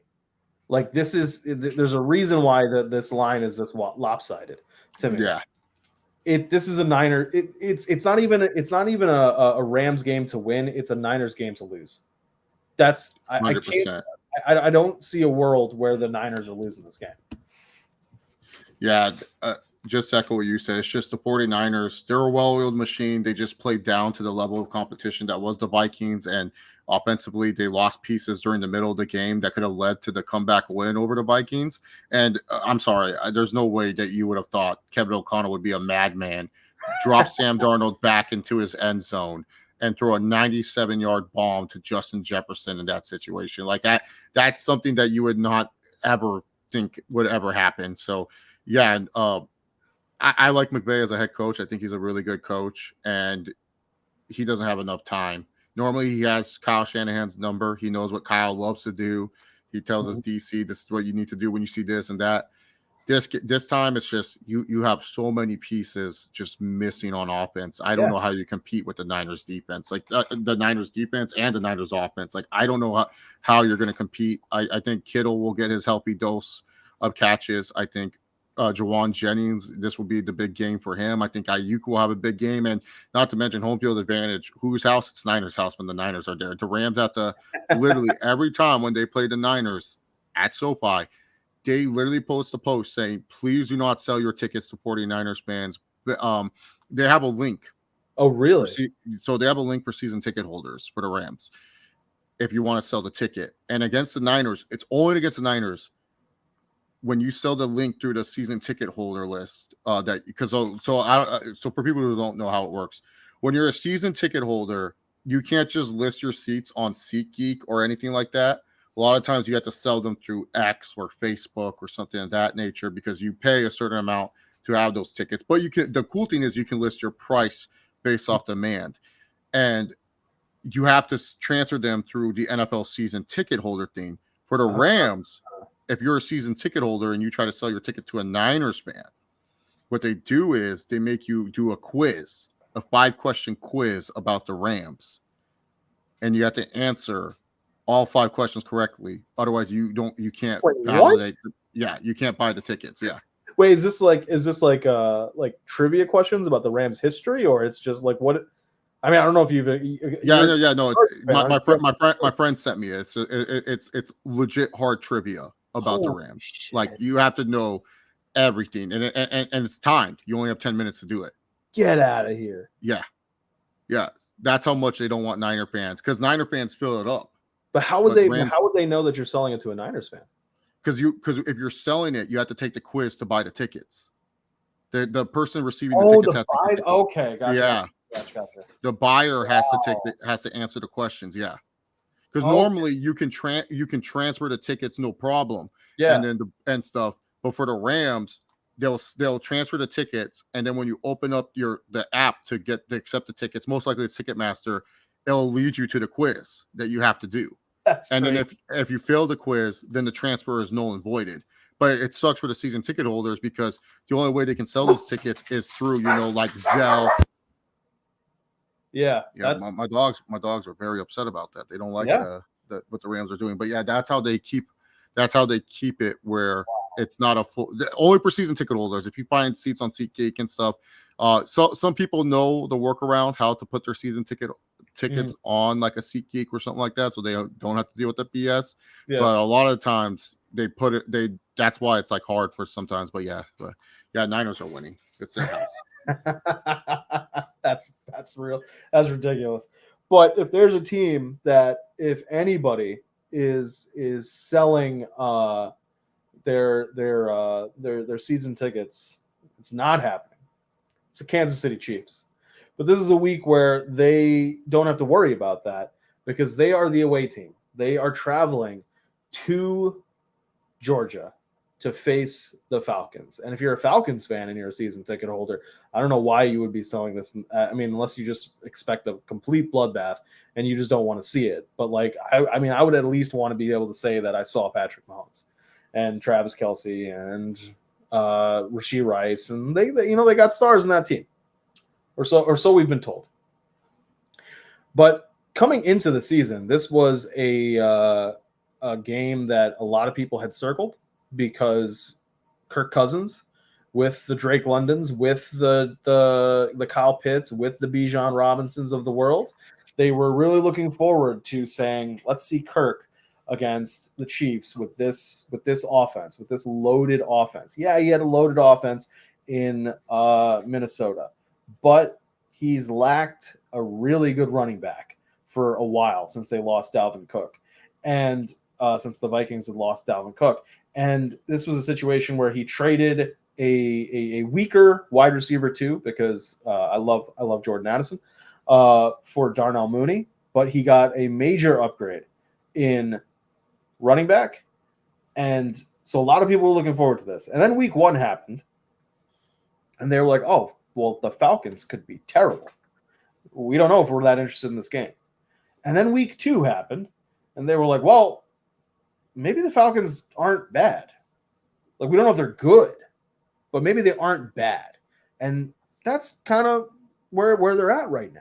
It's a very interesting game to me, because this is a situation where the Falcons do need to win if they're considering a playoff run, and you don't bring in a quarterback the caliber of Kirk Cousins if you're not expecting a playoff run, because the Saints are 2-0. The Buccaneers are looking great.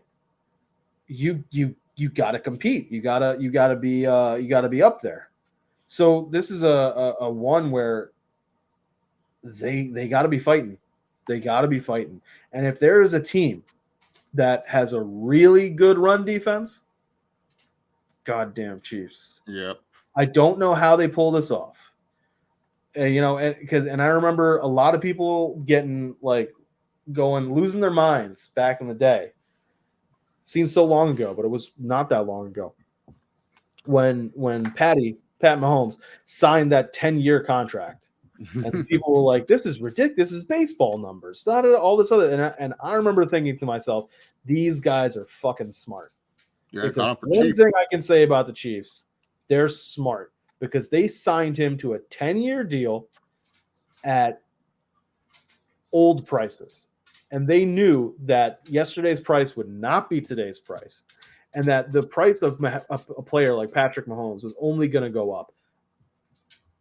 It's divisional, like, you know, for you and me, anytime we watch the Chiefs, it's divisional. It feels divisional, but it's like that guy deserves every penny that he gets. Oh yeah, 100%. And he's highly underpaid for what he does. Yeah, he didn't get a restructure until he saw Burrow sign the contract, and then they're like, "Okay, we'll raise you." But then it's like they still win because it's like you said, yesterday's price is not today's price. Now, Dak and Trevor Lawrence and Tua and Jordan Love got paid a lot more, and it was just like, oh well, and it favored the Chiefs too, because then the following year, the cap space increased. Oh, look at that! So I'm sure the next time they restructure Mahomes' contract, which will be probably in 2 years, they will just do. I think they're gonna restructure every single year now. No, every year? Yeah. Every year, because what they can continue to do is change the category of the money. Yeah. So that it's not they can shift more of it to signing. They can shift more of it to different things like that way, and they'll be able to keep, because like right now this year, I think his cap hit is, if I remember the number right, it was somewhere between 43 and 45. That's way under payment. Well, here's the thing: the next 3 years, it jumps to over 60. Okay. Which makes you feel a little bit better, but they restructured this year. So it's like, why wouldn't you just keep restructuring and kind of pull a Rams in a way, create these void years if you need to, because you know he's going to resign. He's not going anywhere. No, yeah, no. The only way to get Patrick Mahomes to leave is like if there's a coach that he really likes being the head coach, and they're like, you know, Andy has to retire. Yeah, if Andy Reid head coach come in. Yeah, what are the odds of that happening? I mean, I feel if Big Red wins, as they like to call him, if he wins this three-peat, right off into the sunset, because like how are you going to top that? Like, you're already one of the best coaches to ever coach. And that's the thing. If that happens, which God forbid, partially because I don't want them to three-peat because it's the Chiefs, and also because for my Super Bowl party every year now, I make food from both of the two cities. Based on the colors. And no, from the two cities. And I've had to make Kansas City barbecue 2 times now. I would just like to make something different. That would be nice. First it was Chiefs. Get back your old recipes, John. It's going to be Kansas City 49ers again. I made cheesesteaks, and then this year, the beginning of this year, I made mission burritos, chopino. I made a bunch of different things from the San Francisco area. But I would just like to make something different for the AFC team. That's all. You know what, John? You can start making some LA street tacos because the Chargers are making it, dude. Who got better than that? J.K. Dobbins will be holding on by a shoestring. J.K. Dobbins' 2,000-yard rushing season is incoming. You see the stats? He's on pace to breaking ED's record. So what you're saying is QJ is going to be a 1,000-yard receiver. Oh yeah, same with Lam McConkey. We're going to have the best offense in the league. Watch. But this is a lot of people argued that this could be a Super Bowl matchup with Cousins having Drake London, having Kyle Pitts. We have not seen Kyle Pitts utilized yet, which is doesn't make any sense yet. I'm like, that's why you brought him here. That's why he wanted to come here, because Kyle Pitts. Like, okay, all right. We've seen a lot of Bijan Robinson, which that's par for the course. That we knew was going to happen, but we did see that change. We did see that shift in the back half of that Eagles game. And I'm wondering if it was just, okay, we got to work out the kinks. We got to work off the rust with Cousins and this injury. And now week 3, we're moving forward 3 through 5. We're going to see we're going to see him easing even more into Kirk Cousins of old. And it's a game that's going to be interesting. But for me, even with Pacheco out, oh man, how can you go against Pat Mahomes? I love Pat. Even with Pacheco, and it's crazy because a lot of people who in redraft, Travis Kelce was starting to finally fall, this year because of last year he didn't have the greatest of years. People are like, he didn't fucking be tight end 1 with a bullet, so he's done. And it's so far this year he hasn't looked that great. But if Pacheco misses time, that's the short route runner. And that's where Travis Kelce is going to be like, all right, cool. Like, throw me the ball. I'll get it. But what do you think about this one with Falcons and Chiefs? I think this is the weird Chiefs loss that they like to suffer at the beginning of the season. The Chiefs love to do this where it's like they lose a game where you're like, how did they lose that? Like, what makes you what happened there? And I think the Falcons, it's just like the Chiefs' 2 wins this season have been ugly ones. Like against really tough competition in the Bengals and then also the Ravens. But I don't think the Falcons are much of a slouch. I mean, that defense really stepped up when they needed to against the Eagles. Jesse Bates, he's like a really good safety who has played a lot of games against Patrick Mahomes during his time as a Cincinnati Bengals. So I think, and then I believe Justin Simmons is still back there too, partnered up with them. I don't know if they released him, but I think there's a lot of team and Judon. He knows like this team. And one thing is this, I just think the age of the Chiefs defense will catch up to them because they're the youngest defense in the NFL right now. And young players, they will always make mistakes. Like Chris Jones won't make mistakes, but Leo Chanel will make a mistake every once in a while. Nick Bolton, for as fantastic as he's looked this season, he will make a mistake every once in a while. And when it's just Chris Jones and a Drew Tranquil as kind of like your veteran leadership back there, I don't know. It's just one of those things where I do think that the Chiefs can suffer a weird loss here. Like it's like that weird first loss. Maybe Mahomes just feels a little bit too froggy, throws like that bad deep ball that he normally doesn't throw. And honestly, I just think the Falcons, the one thing that they're going to do, and I bet you Jim Harbaugh is watching this game full of intent. How are they running against the Chiefs? Because like, you know, if Bijan is crazy. He's on pace to have a 1,900-yard season with 0 touchdowns. 0 touchdowns though. Like that's the only issue with Bijan for you fantasy orders. He'll get the yards, touchdowns. Where's that coming from? But I think the Falcons will do enough to win this game. I think it's going to be another ugly Chiefs game. But I just think the Falcons, it's that weird Chiefs loss. And I think the Falcons are going to be in the situation where it's like, hey, dude, we didn't expect the NFC South to have 2 undefeated teams heading into week number 4. We did not expect the Saints to maybe go 3-0. And we did not expect the Buccaneers to go 3-0. We need to keep up in this race because those O's can go away quickly. Those O's can end up being that 3-game win streak that those 3 teams are on could easily become 3 loss streaks for those teams. Right. And if you're the Falcons, this is a big statement game for you of why you got Kirk Cousins. Say, hey, we paid this quarterback coming off Achilles injury because we do think we have a talent to go against a Super Bowl winning team like the Kansas City Chiefs and show up. And I think it's one of those primetime Kirk games where he just looks good. And it's just like, oh, you know, Collins goes, oh, we were doubting Kirk because of the injury, Mike, but he just looks terrific here. I mean, he's making all the throws. I know Mahomes had that one throw that was more better, but still, oh man, Kirk Cousins always in the league, man. So I think this is the weird Chiefs loss. Like I think it's that one where it's like, oh, and then maybe the Chargers eke out a win, and we get the hot takes. Are the Chargers the new kings of the AFC West?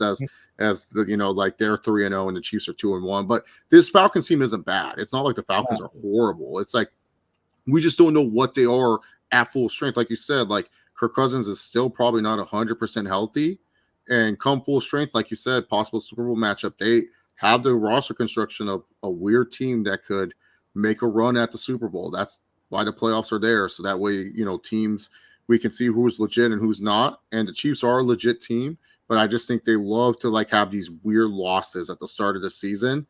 Like, when's the last time they were like undefeated like this? Like, you know, like maybe like Mahomes' 3rd year in the league, but I think this year it's just like one of those things like they suffer weird losses. So I think this will be their weird losses for the Falcons. There's a reason why it's Sunday Night Football. You know, there it is. But that takes us to Monday night, where we have 2 games because still no team has a bye. It starts next week, right? Week 4? Week 4, I think week 4 starts, or week 5 starts the byes. Okay. Yeah. But here we have 2 teams, or 2 games, 4 teams, and we have 2 technically 3 powerhouses on paper and the Commanders. But let's start with the first one, because the first one does have 2 teams that on paper are powerhouses. Bills hosting the Jaguars. A lot of people.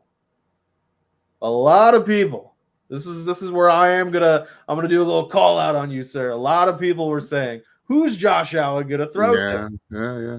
Who's Josh Allen gonna throw to?" And I said it's gonna be Kincaid, Cook, Shakir. Now I did say in that order, where I was wrong there. It's actually much more James Cook, Shakir, Kincaid, because Kincaid has not really been getting a lot of usage. I thought it would be more Kincaid, but maybe they're saving. Maybe they know it's a little game script a little bit here and there. They got behind against the Cardinals, so they had to try to keep up. But a lot of people were, because you were not the only one. Like, credit where credit is due. A lot of people felt this way, but I'm looking at it going, Josh Allen does not give a shit. That ball is getting thrown. Yeah. Somebody is going to get that, whether it's Shakir, Kincaid, Cook, anybody on my team, anybody on the other team, somebody is going to catch this ball. Yeah. I'm throwing it. That's how this works. And I looked at it and I said, the volume has to go somewhere, because it's not as though they can turn into a run-first team. I love James Cook as a running back. I love having Josh Allen and James Cook as a stack in my primary dynasty league, because it's wonderful, especially after last season where they fired Ken Dorsey and then they started running with James Cook a lot more. It was really nice to have. But this Bills team is positioned so well in a weird way. Because Miami's lost Tua. The Patriots are the Patriots. The Jets are having growing pains. And they still have not been using Keon Coleman. Yep. They're still in a position where they're able to get wins.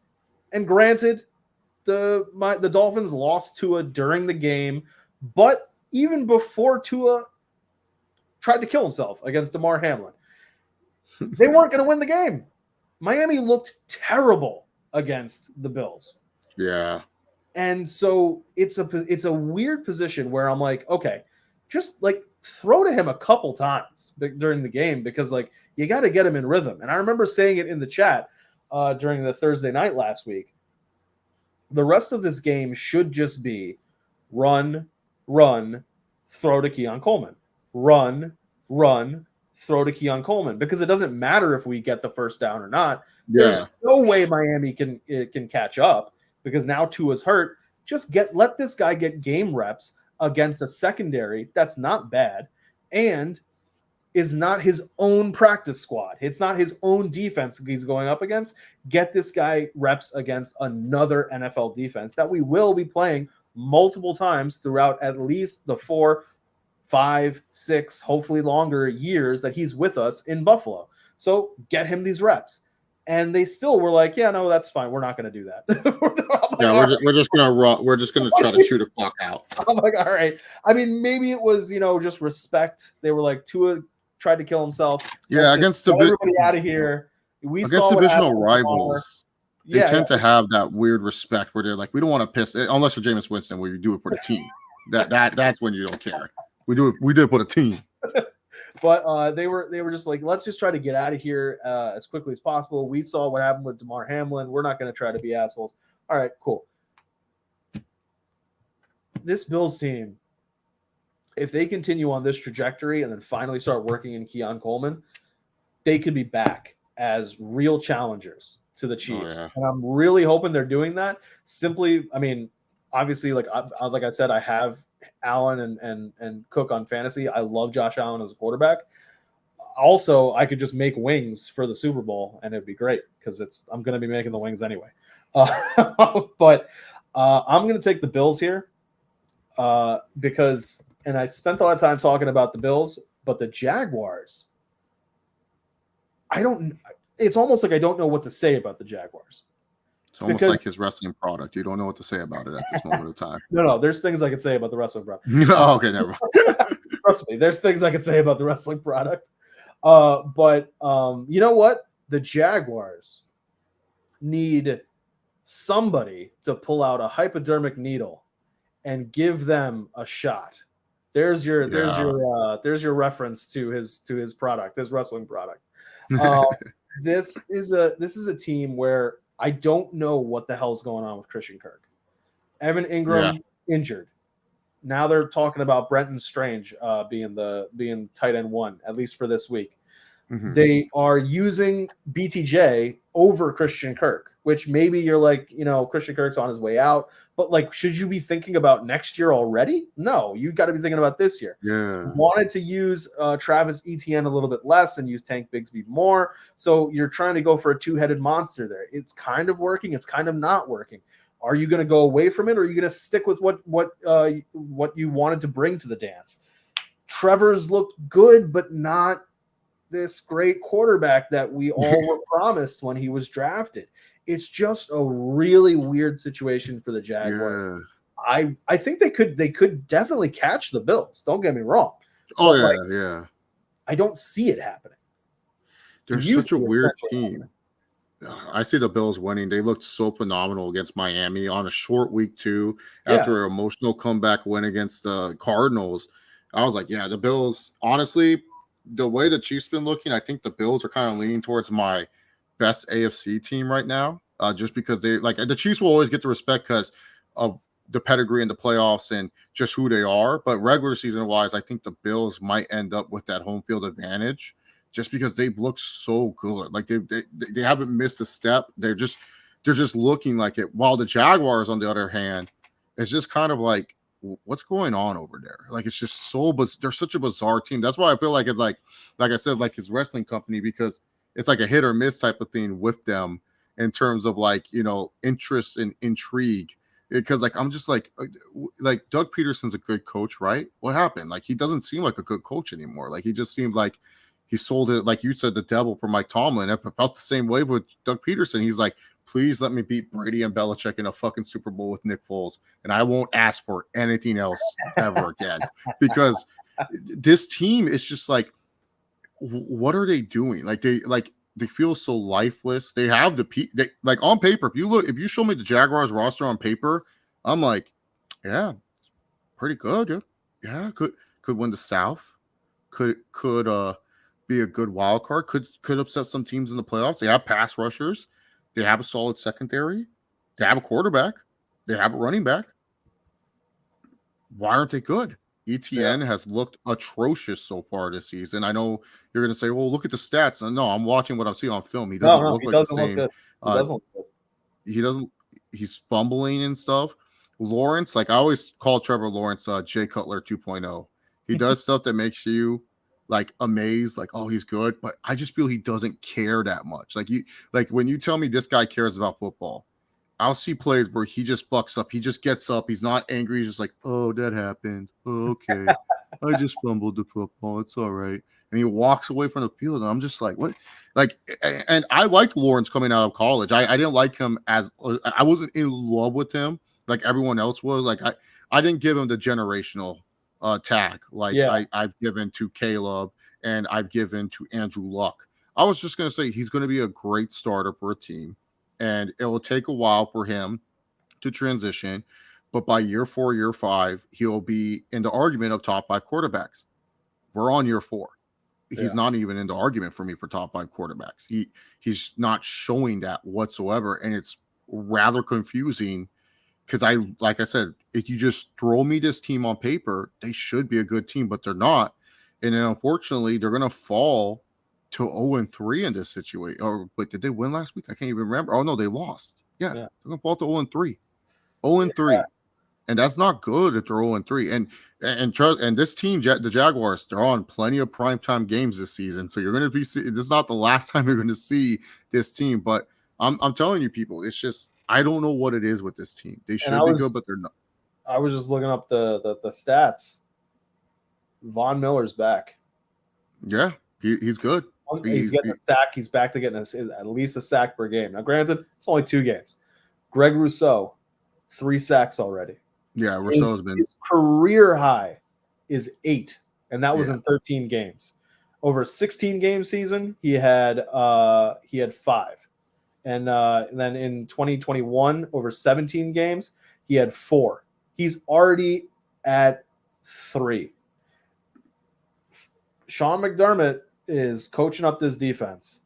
Yeah, and he is you look at the trusting pieces they don't Josh have on that defense. They're missing Milano still.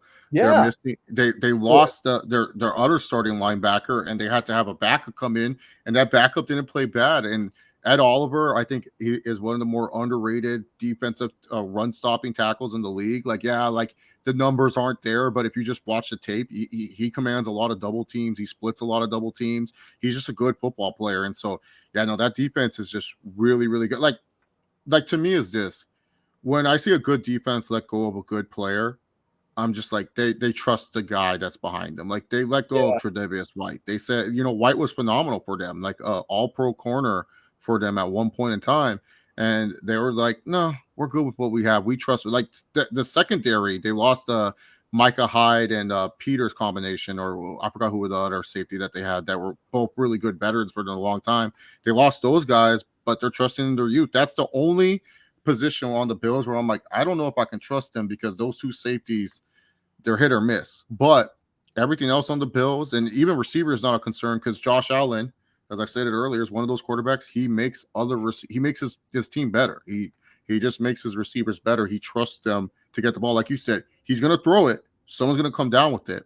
It may not look pretty in the box score, but it does look pretty in the win-loss column. And the Bills, I don't care what anyone says, they've been winners with Josh Allen as quarterback. You can hate his numbers. You can talk about how he forces the ball too much and everything like that. Yeah, you're going to have that one ugly Josh Allen game, but there's a lot of great Josh Allen games that overshadow those ugly ones. Yeah. Oof. That's man, the Jaguars fall to 0-3 in that division. I mean, they can climb out of it, but that division is not what we thought it was going to be. If they fall to 0-3, if the Colts lose, the Titans, we both picked the Packers. Oof. Yeah, and then not to mention falling in 0-3. Like, keep in mind too, if the Ravens also fall to 0-3, like that's another situation too with both those teams. They're going to be fighting for a wild card spot for the most part, and the 0-3 team I don't think has made the playoffs. So it's like how do you come out of it? So right. But let's turn to our final game on Monday Night Football. Our final game of Week 3. It's the Battle of LSU. Yeah, LSU Heisman. The Battle of LSU. 2 Heisman winners. The reigning Heisman winner until Cam Ward now being the betting favorite. No, it's Milroe. Milroe's going to win. Milroe's going to win the Heisman. No, I was just doing that to set you up there. But. Yeah, come on, Milroe, bro. Once he beats Georgia on September 28th, everyone's going to be Milroe holics, man. All right, you know that I am a Georgia fan now, but I'm still too early in this Georgia fandom to be able to properly respond to you saying that we're going to beat Georgia. But we'll just assume that there was something very nice, very witty, and very great right here as a response to you about Georgia and Alabama. But hopefully, I'm on my game when we get to that game in September, end of the month, right? Yeah, September 28th. 28th. But this one should be interesting because Joe Burrow has not looked that great. He's looked good, but he's not looked great. And yes, Joe Burrow does take some time. September is a bit of a slower month for him, and then he turns it up. But the Bengals have been without T. Higgins. We've got kind of a rusty Jamar Chase in this one. They let Joe Mixon go, and they said, we're going to sign Zach Moss. We're going to combine him with Chase Brown. By their powers combined, they're going to create Joe Mixon. And Joe Mixon said, all right, cool. I'll go to the Texans, and we'll see what happens. And it has not worked out that well for them when it comes to running the ball. They brought in Mike Gesicki, who has been a bit of a shining light for them. Yeah, he's been good. And they have some tight ends behind him that they're looking to develop. Eric All not Tanner Hudson, but it starts with a T as well. The guy, they drafted him first, and then Eric All. Yeah, the Bengals have not looked that great. And sure, they've got all those things going for them that, in their favor about why they haven't looked that great. But results are really what matters, and you haven't looked that great. Yeah. On the flip side, you've got the Commanders, who are 0-2 and 1-1. Oh, sorry, 1-1, and are weirdly one of the most hopeful franchises. Yeah, they look good. Because they are like the strongest 1-1 you can possibly think of right now. Because they're going, we may not win, but we're gonna be competitive, and that's the real kicker. Because Jaden Daniels has looked electric. Yes. He's making throws. They're not necessarily scoring touchdowns, passing touchdowns, but he's making throws, and he's getting the ball downfield. He's getting it out quickly. They're working on getting it out even faster. He doesn't have the greatest cast of characters there with him, between the shitty-ass O-line and really nobody out there besides Terry McLaurin. They drafted Ben Sinnott, but they're trying to say, okay, we're bringing him up to speed. Zach Ertz is there. Zach Ertz got a really good catch last week. Yeah. But all of that pales in comparison to the Washington Commanders run game. Because between Jaden Daniels, Brian Robinson, and that Eckler guy, they are doing amazing. They are where the passing game has looked good. The running game has looked amazing. And Jaden Daniels' ability to evade pressure, to get out of the pocket, to make that run, to turn positive, what should be negative into positive, is so cool. It's so cool to watch, simply because you look at it and you go, I know he was a good passer in LSU. Yeah. They can get that passing up. If they can bring his current passing level up to NFL level, it's a big if. But if they can do it, this team is going places. Oh yeah. And draft is months away, but I have to believe that their first round pick, is either 100% offensive line, 100% wide receiver. If they can find a way to get another first round pick and get whoever, like between the guy, Tetoria, whatever his name is, and Luther Borden. I don't know that many of the other wide receivers just yet. I know there's going to be the Travis Hunters of the world, but I don't know if they're necessarily going to be high enough to get. But like, if they can find a way to get O-line and receiver, and find a way to look at O-line free agents and say, bro, look at what we did. This is great tape. Look at what we were able to do this season. Do you want to come play for the Commanders? Yeah. And protect this kid and be the reason why he takes that next step forward. If they can put all that together, it's going to be amazing. And so, much like the Broncos, I don't think they're necessarily playing to win games this year. They're not. No. They're really not. They're like, let's just train this guy up like a Pokemon and get him where he needs to be. It's really crazy that this line is so lopsided, because the Commanders won a game without scoring a touchdown. Yeah, no. The other team scored 2 touchdowns, and they still won the game. And the Bengals have not been looking that great. I don't know if the line properly reflects where these two teams are. Yeah. I'm still going to take the Bengals, only because I think that they really don't care specifically about winning games. They want to win enough where it's not like you are going 0-17, but they want to be like, is he taking the steps forward? They're kind of looking at going, week 1, let's get him running. Week 2, let's get him running and a little bit more passing. Week 3, let's start to get a little bit more passing. Like, let's make it a little bit more balanced. Week 4, week 5, like that's, I think, what they're looking at. They don't even really care about who the opponent is. And they're just like, let's go. And that's the only reason why I'm taking the Bengals. But this is going to get a lot of coverage. I'm pretty sure that Romeo is going to want the stream for Monday Night Football with these Tigers. He might be too emotionally attached. It's going to be such a heartbreaking game for him. He has to I'm root going against to one ask of his him, favorites. like, with every lead change, if it happens, I'm going to ask him which one he likes more, which LSU quarterback he likes. Yeah. Just because Jaden has looked really good. I remember you said you had a question that you wanted to ask me earlier in the stream. Yeah. I don't know if you remember it, but I do. Daniels, he's looked really good. I like Daniels coming out of college. I was just more like, if you can develop his passing, he's going to be a good quarterback. His athleticism is off the chart. The Bengals team, they're going to be more hungrier, and I think they're going to. The only issue with the Bengals is this, and this is a Zach Taylor issue, is they love playing down to the level of competition. That's my one concern with the Bengals. They showed you that with the Patriots, where they played down to the level of the Patriots, and they lost that game.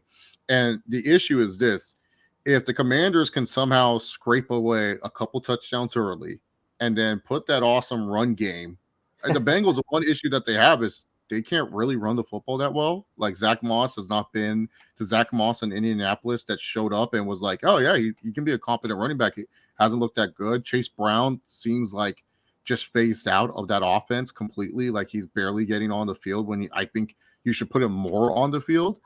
I think the Bengals will win this game, but if the Commanders come in and they come in swinging and they say, you know what, it's good, we're developing Jaden. Well, let's get a big win. Let's get a big win under young QB Waynes. Let's do that. And if they tell Kingsbury, Dan Quinn, and he goes, Kingsbury, cook up your best offensive game. Because as we know, Dan Quinn doesn't touch the offense. He hires some offensive nerd and he says, you deal with that. I'm focusing on my defense and I have my DC and we will take turns calling plays and everything. But offensively, Kingsbury, that's all yours. I wouldn't be surprised if the Commanders try to come in swinging and they're like a big upset. If this was in Washington, I would definitely say the Commanders are winning this game because I just think they're going to come in with that fan base, being excited about Jaden Daniels, maybe wear those all black unis that they like wearing and just come in and just say, we are here to show that Jaden Daniels is our guy. But I think the Bengals are a better football team overall and they're going to win this game. But I wouldn't be surprised if the Commanders come out and they come out with a statement. And if they come out 2 touchdowns ahead, and if Jamar Chase is looking like how he did against Kansas City, you ain't going to win any football games. But no, like I think the thing with the Commanders is like they did a good job in this draft overall. Yeah. They drafted a left tackle. He's still raw, but he's going to be hopefully, a franchise left tackle, or you just kick him out to right and hopefully he turns out well there. Obviously, we talked about the tight end Bensonet, who is also a really good player. They got Jazare Newton, who's in that crowded defensive tackle room with Jonathan Allen, Deron Payne. But I think one of the two, I don't know which one, but I think one of the two might be available come trade deadline. So that way you can free some cap up. So that way you can do, like you were saying, maybe sign a bunch of offensive linemen to protect Daniels. They drafted Mike Sarenstall, who I was a huge fan of. I thought that was a good pickup for them. So they know how to draft. Like I thought all 5 of their picks that they made, home run picks, in my opinion, like they killed it with the picks that they made. And those are going to be players that are going to be playing a lot for your team. And if I'm the Commanders, Terry McLaurin's no spring chicken. He's getting up there in age. And obviously there was a reason why they didn't trade for Brandon Ayuk. They said they obviously value the draft pick more than having the legit prospect already. They're not going in like many other teams with the young quarterback would of, hey, look, in Madden, I did it. I traded for Brandon Ayuk because I'm like, I don't know if these generated wide receivers are going to be any good. Like, screw that. I'm going to take the known prospect. And, I'm playing a Commander style, and Jaden Daniels is absolutely electric. He's probably the best. If you're going to choose a team for franchise and you just want to have fun, it's with Jaden Daniels because it's just so much fun what he can do. And especially if you can get past the first 2 years where his throwing stats are fucking awful. But the thing with Jaden Daniels, unlike Richardson's throwing stats take forever to get better. Jaden Daniels, you can get bam, like 2 years, good, win a couple games, win a good amount of games, and break some records with him. He goes up pretty quick. So yeah, I think this will be a good game. I think it's going to be the better of the Monday night games. I think it's going to be closer than people are expecting. but I think the Bengals will etch out the win. I don't think they will fall to 0-3. Like, it's one of those things they can't afford to fall to 0-3. Wow. This is a huge season, and honestly, if they do fall to 0-3, the head coach, oh man, he on the hot seat. Why am I forgetting his name? I said his name earlier, but I'm forgetting Zach Taylor. You on the hot seat, man, because I don't know how you, with this roster, with your quarterback, with your defense, which I think the Bengals defensively pretty underrated, an underrated crew that they have over there. How are you 0-3? I get it that you face the Chiefs week 2, but week 1, no excuses. And then if you lose to this Commanders team, that looks bad, especially Commanders team that is playing free. They're like Kingsbury's like, all right, Jaden, just go out there. What do you can do with the rock? That's what Kingsbury's doing. He's doing what he does best. Just don't think about the game too much, man. Just be you, man. Just be you, and you can do it. But yeah, those are our picks for this week. We will see. We'll see where exactly we fall. I think you and I differ with Browns and Giants. Then we differ a little bit. We're pretty much in lockstep until we get to Ravens Cowboys. Yeah. And then Falcons Chiefs. So those will be the ones that will be interesting to watch. But you brought up Anthony Richardson, and that was part of the question that I wanted to ask. It's sort of a two-parter. The first, they're in relation to each other. The first is that Tom Brady quote about teams no longer having programs and instead teaching playbooks and not really teaching the idea of thinking in football and what that means. And then also I wanted to ask you about this meteoric rise of these run-first quarterbacks who are not good passers and teams taking swings on these guys higher up in drafts than they used to and thinking to themselves, we will be the ones who can figure this out, because if we can get this guy to be able to pass even decently with the running ability, we are going to win games. And my issue with it is if any of these running quarterbacks take the wrong hit, they're done. Yeah. And if they don't have that ability to throw the ball with accuracy and power and speed, they're not going to make it in the NFL. Now, I'm a pocket passer believer until the day I die. I'm not a fan of the Jalen Hurtses of the world. I'm not a fan of, at least for right now, the Jaden Daniels of the world, Anthony Richardson, Lamar Jackson.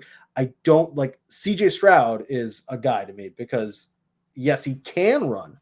So my thing is, I'm not against the concept of a mobile quarterback. The idea of a quarterback who can run. No, you're against the concept of their whole offense is because they're athletic, and you're trying to teach an athletic person that has the tools to be a good passer. And so the way I'm linking that back to that Tom Brady quote is they're not teaching programs and how to think as a player. They're just teaching playbooks. And then when they get to the NFL is like, okay, now we have in essence raw clay when it comes to passing, and we have to turn this person into a passer. And then on top of that, now we're seeing O-line guys take longer to develop because they're not having to fucking pass block and run block as much in the college because the quarterback is just going, all right, I'm taking it and I'm running. And the other thing is that these are outside zone runs. They're not inside zone runs. You don't see that many college quarterbacks doing inside zone runs, and you don't see a lot of NFL quarterbacks that are run-first quarterbacks that do inside zone runs. They're doing outside zone runs. So what's happening is your running back is blocking, your tight end is coming out to chip, and you're not you're getting less experience. You're putting less pressure on your O-line, but the people you're bringing into the O-line every year in the draft are not developed.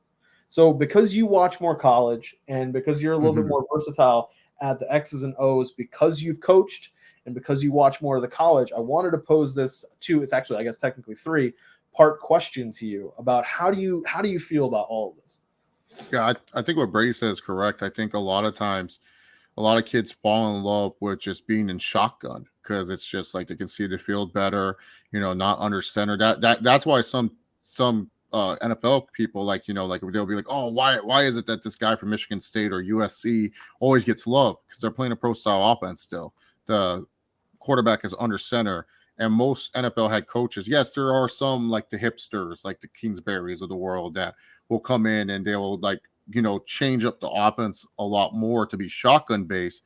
But I feel like a lot of times these kids coming out, they're more so used to what they could do in college. Will Levis is a perfect example of why he fell in the draft. UNC ran a friendly Will Levis offense. Like it was a playbook designed for Will Levis to understand and get. You're not teaching Will Levis what it is like when you're playing. That's why Will Levis will make these dumb throws every once in a while or make these dumb plays because he is so used to doing it in college. You inbred a certain situation inside of them of this is how to play. That was one of my concerns with Tua coming out of college. Mike McDaniels is obviously adjusted and kind of made it Alabama light, but back at Bama he had 3 wide receiver ones to throw to. And the play calls were made to deep shots to those wide receiver ones a lot of the times. They used to do it in the Alabama huddle. All right, which one of rock, paper, scissors, which one of you guys is going to get the touchdown? Because Ruggs, Judy, and Devonta Smith would just blow past their guys every single time. So you fall in love with the idea of what you did in college instead of falling in love and developing overall as a player and understanding what happens when you throw an interception there or understanding what you're going to be doing like if the situation gets rough. That's why I like JJ McCarthy coming out of the draft was he played underneath Jim Harbaugh, but not only that, I saw a lot of instances where he learned from his mistakes as a quarterback, or, he wouldn't rely on the fact that, McCarthy's a sneaky good athletic and use his thing. Like he understands certain situations a lot better than a Jaden Daniels, a lot better than, who went number 1 overall on Caleb Williams. Like Caleb Williams, I love. I think he's generational. I think the arm talent is just unbelievably there. But once again, he followed his coach, was originally Oklahoma, left because Lincoln Riley left, transferred to USC, and he's so used to what Lincoln Riley called at SC in Oklahoma. He's in love with that playbook. He didn't learn anything different. He didn't say, "Oh, I'll stay at Oklahoma and learn a different scheme and a different style." Like Jalen Hurts, when he left Bama, he went to Oklahoma. Lincoln Riley changed the whole playbook to tailor to who? Jalen Hurts. He didn't keep the same playbook that he had when he had Kyler Murray, when he had Baker Mayfield. So that's why Brady's correct when he says that a lot of these kids in college, they design a playbook around them. And especially those quarterbacks, like you say, those raw athletes. Like people need to remember, Anthony Richardson didn't even start in high school. He wasn't a starter in high school. He was just like Florida just saw him and was like, fuck is this guy? He has to be good, right? Like, and that's the thing. When you learn how to be a quarterback and learn from your mistakes, like a Jared Goff, for example, at Cal, when he was under Jeff Tedford's like a guy I'm surprised who has never done anything in the NFL. He's always been strictly in college. Hope he gets better soon. He's the Fresno State head coach. Went back there for a second stint. Coached also a guy named Aaron Rodgers, Jeff Tedford. He's no slouch, Tedford. Tedford is a really, really good, underrated college coach. He's one of the better college coaches that hasn't really won anything, to be honest. But why I like Goff coming out of college was that he kind of learned, like the different situations it will take when you reach that next level. And, a lot of people will say, oh, they haven't started with this run first quarterback. No, this has been a thing. Like, they've tried it. Dwayne Haskins, God rest his soul, he was a failed experiment of let's grab a run first quarterback and he has the intangibles. Let's see if he'll end up being really, really good. And he didn't turn out really, really good. And he ended up bouncing from team to team until the unfortunate incident happened. So it's a low hit rate. Not everyone's going to be. And Josh Allen, everyone thinks, oh, he's run first. No, he was just a guy that just balled. Like that's just how he plays. He just plays reckless. Like he's not a run first. He's not like he's overly crazy athletic, but he's not like a Jalen Hurts, a Jaden Daniels, and Anthony Richardson, where their strength is running the football. It's not passing the football. It's not, making those accurate deep throws. Stroud was always a pocket passer, even in high school. Bryce Young, one of his biggest complaints from Alabama was the fact that he would have wide open scramble lanes, but refused to take them because he wanted to throw. Because Bryce Young, this was his logic, because they asked him, why is it that you don't scramble situations? And he said, I'd rather gain 20 yards than gain 10 yards. That's what Bryce Young's logic was, because he felt if he scrambled in certain situations, it would only be 10 yards, but he trusted that his wide receivers would get open and he would get 10 more yards. So that's the thinking that, and Stroud's kind of like the same way. He doesn't force to run. And I feel like this is a trend that's going to keep happening because of just the raw intangibles these athletes have. Jalen Milroe will be the next guy where, and the difference between Milroe and Richardson and Jaden Daniels is this: Milroe is very accurate with the deep ball, and so that's going to carry him. But Milroe is going to be the next guy where it's going to be run first guy, but can you get the short and medium routes down? Jaden Daniels has the deep ball too. I believe it was McCarthy number 1, Daniels number 2, and Milroe number 3, who led the NCAA in deep passer rating last year. And completion percentage. So that's why I also like McCarthy. McCarthy has an underrated arm. A lot of people I would not be surprised if McCarthy. In fact, I did place a bet that got obviously refunded because he got injured, but I did place a bet at McCarthy winning Offensive Rookie of the Year because I trusted KOC and I trusted that JJ McCarthy, who was trained under Jim Harbaugh to understand situations and not just understand, all right, well, JJ, your first read's this is going to be this plays for you, this plays that JJ McCarthy had to understand his progressions, understand that you're going to be running the football a lot. And that's why I agree with Brady saying it's like a lot of these kids, like, that's why I kind of like Beck a lot too. It's not like, he's not learning a playbook. He's learning a program. He's learning. The only thing is he doesn't have the starts like that. That's the only difference between Beck and all the other things, is that the starts are not really there for Carson Beck. But compared to Shador, who has a whole playbook designed around him because his dad is incompetent and stuff, Beck will transition better in the NFL. Beck will transition better in the NFL. I think Milroe will do well in the NFL too, just because he's an athletic freak. But also, I think DeBoer is the same type of coach that going back to Tepper, DeBoer learned under Jeff Tepper. And so, DeBoer knows how to build a program instead of a system, a playbook. While, Nick Saban, he never wanted to deal with the offense. That's why he always hired a Dayball, Lane Kiffin, or Sarkisian. Yeah. That's why I feel Quinn Ewers, I don't think he's going to do as well in the NFL because they're designing a playbook that works for Quinn Ewers. Like, Quinn Ewers is like literally like that's his offense because they're making him comfortable in there. That's why I feel he won't perform as well. But he's not. I mean, he's not a run guy. No, but I'm just talking about in general. I just don't think he's going to perform well because the playbook's designed for Quinn Ewers to do well. It's not designed. He's not in a program what Brady is saying is this: where the program you come there and it's like, this is what we're running. I don't care that you were a scrambler in college. You're forcing to learn it. Like Russell Wilson, when he went to Wisconsin. That was not a playbook designed for Russell Wilson whatsoever. It was we do this, we run the ball, we throw it deep, we throw it medium. That's what we do. Do you understand? And Wilson exceeded the expectations. Like, yes, he transferred to Wisconsin. He was a transfer, but he knew what he was coming into when he went to Wisconsin. He understood that this is the program that they run. Mm-hmm. They don't change stuff up. It's not like Baylor and TCU back in like 2013, West Virginia as well.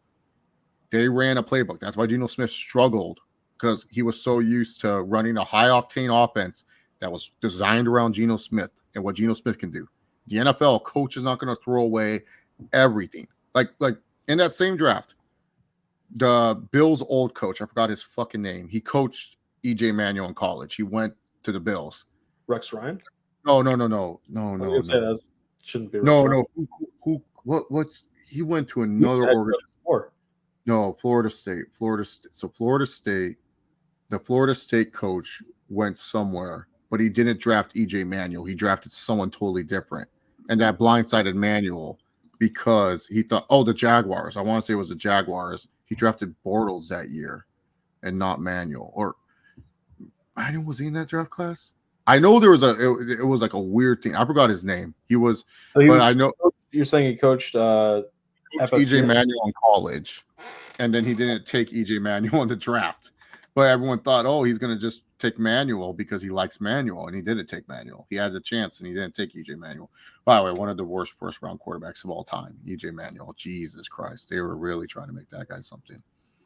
But I think Wikipedia is saying Jimbo Fisher or Bobby Bowden.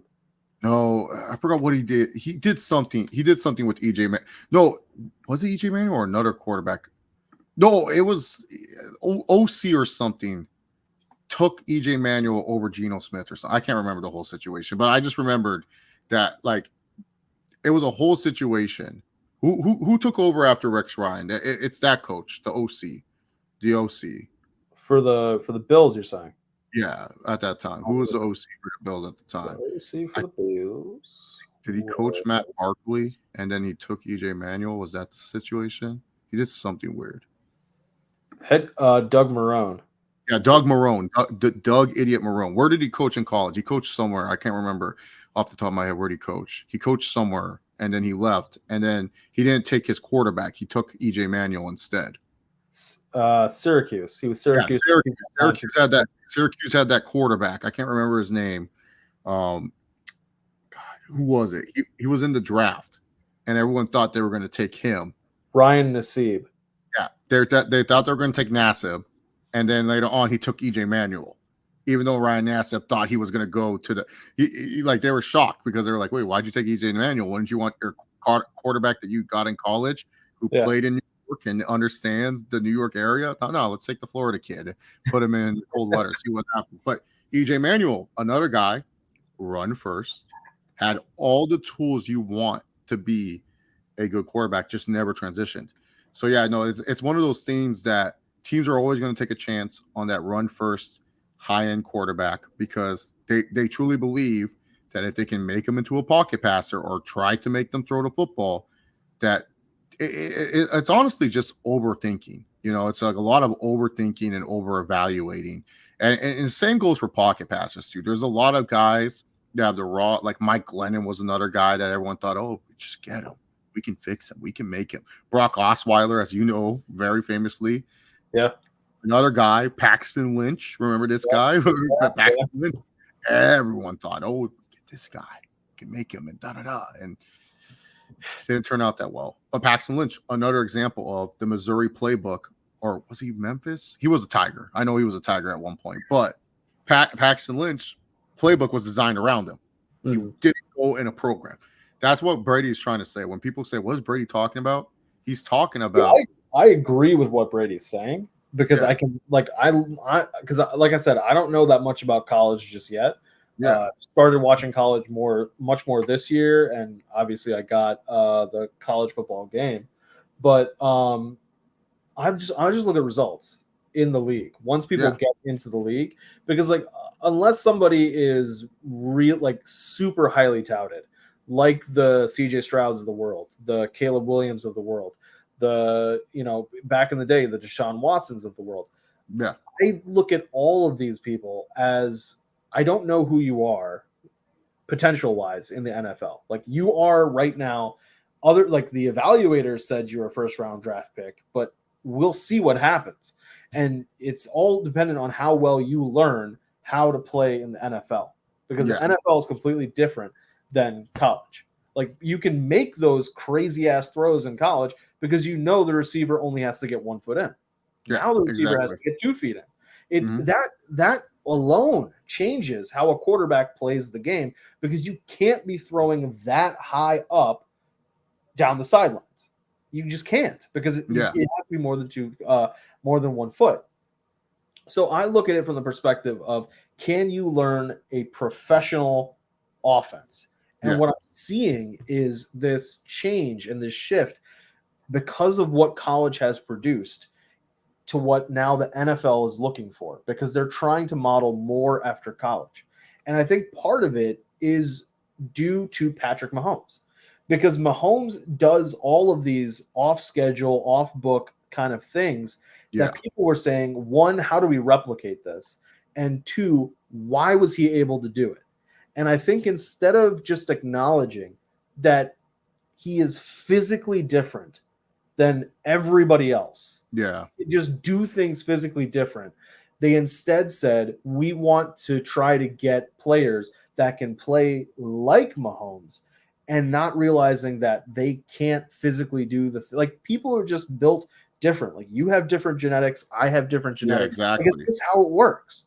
Yeah, and it doesn't matter how much weight I lose. I'll always look big because of the genetics of having Pacific Island blood in me. I'll always have that bigger frame. I'll never have like the 6-pack abs that I want. I'll look good, but I'll never have like the abs because that's just in my genetics. I could lose a lot of it. Even when I was skinnier, I barely had any abs. It was just, that's just how it is. It's just my genetics of how it is, just like your genetics are how they are. And the thing is with Mahomes is that not everyone can be replicated, and he's one of those guys that can't be replicated, just like Josh Allen can't be replicated. Like I bet you there's a lot of people who wish they could have Herbert's arm. You cannot have Herbert's arm. Herbert has his arm for a fucking reason, and that's just based off genetics. And that's the thing. It's like you can look at the tangibles, but ultimately, if I was a coach, I'm looking at a guy and I'm trying to see like how they responded in situations. Like I'm not like, you can look at all the good plays, but for me, I like looking at the bad plays more because I want to see how you responded to those bad plays. And Caleb Williams, although yes, sometimes he would do quirky stuff. I just think he's a quirky dude in general. Like I just think that's his personality. He's just a goof. Like I just think he's a goof, just like Jared Goff. Jared Goff is, before I called Trevor Lawrence the new Jay Cutler, he was my original Jay Cutler, where it's like he has a great arm. He just doesn't care that much. He like when it comes to turning the ball over, he doesn't care. But I want to see, do you make the same mistake? Do you try to force the same situation?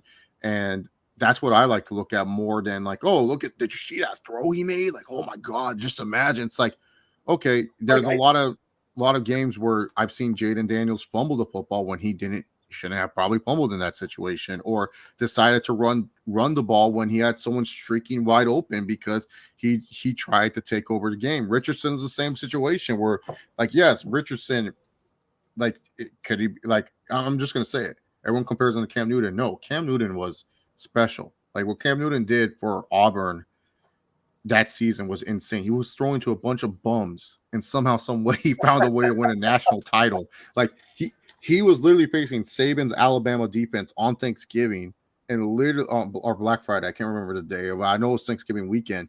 It was a weird day, Iron Bowl. Saban was up 28-0 against this guy, 24-0. And this dude led a comeback that I like as someone who hates Auburn, I appreciate it. I was like, damn, that guy's fucking good and stuff like that. Anthony Richardson did not show any of that. Like they just compare him because he's big and he has big arm and he can run and stuff like that. He's built like a machine. So yeah, you got to take time with these quarterbacks. And that's why I was under the belief when the Panthers traded up for number 1, I was like, do they really think Richardson is that good? Or are they just like afraid someone else wants Richardson? Because I truly thought Richardson would have been their guy.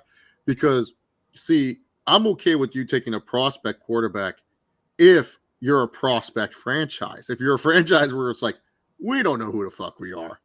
We don't know what we got. Right. Let's get Big Tony. Let's get Anthony Richardson. Let's see if we can develop this guy into something.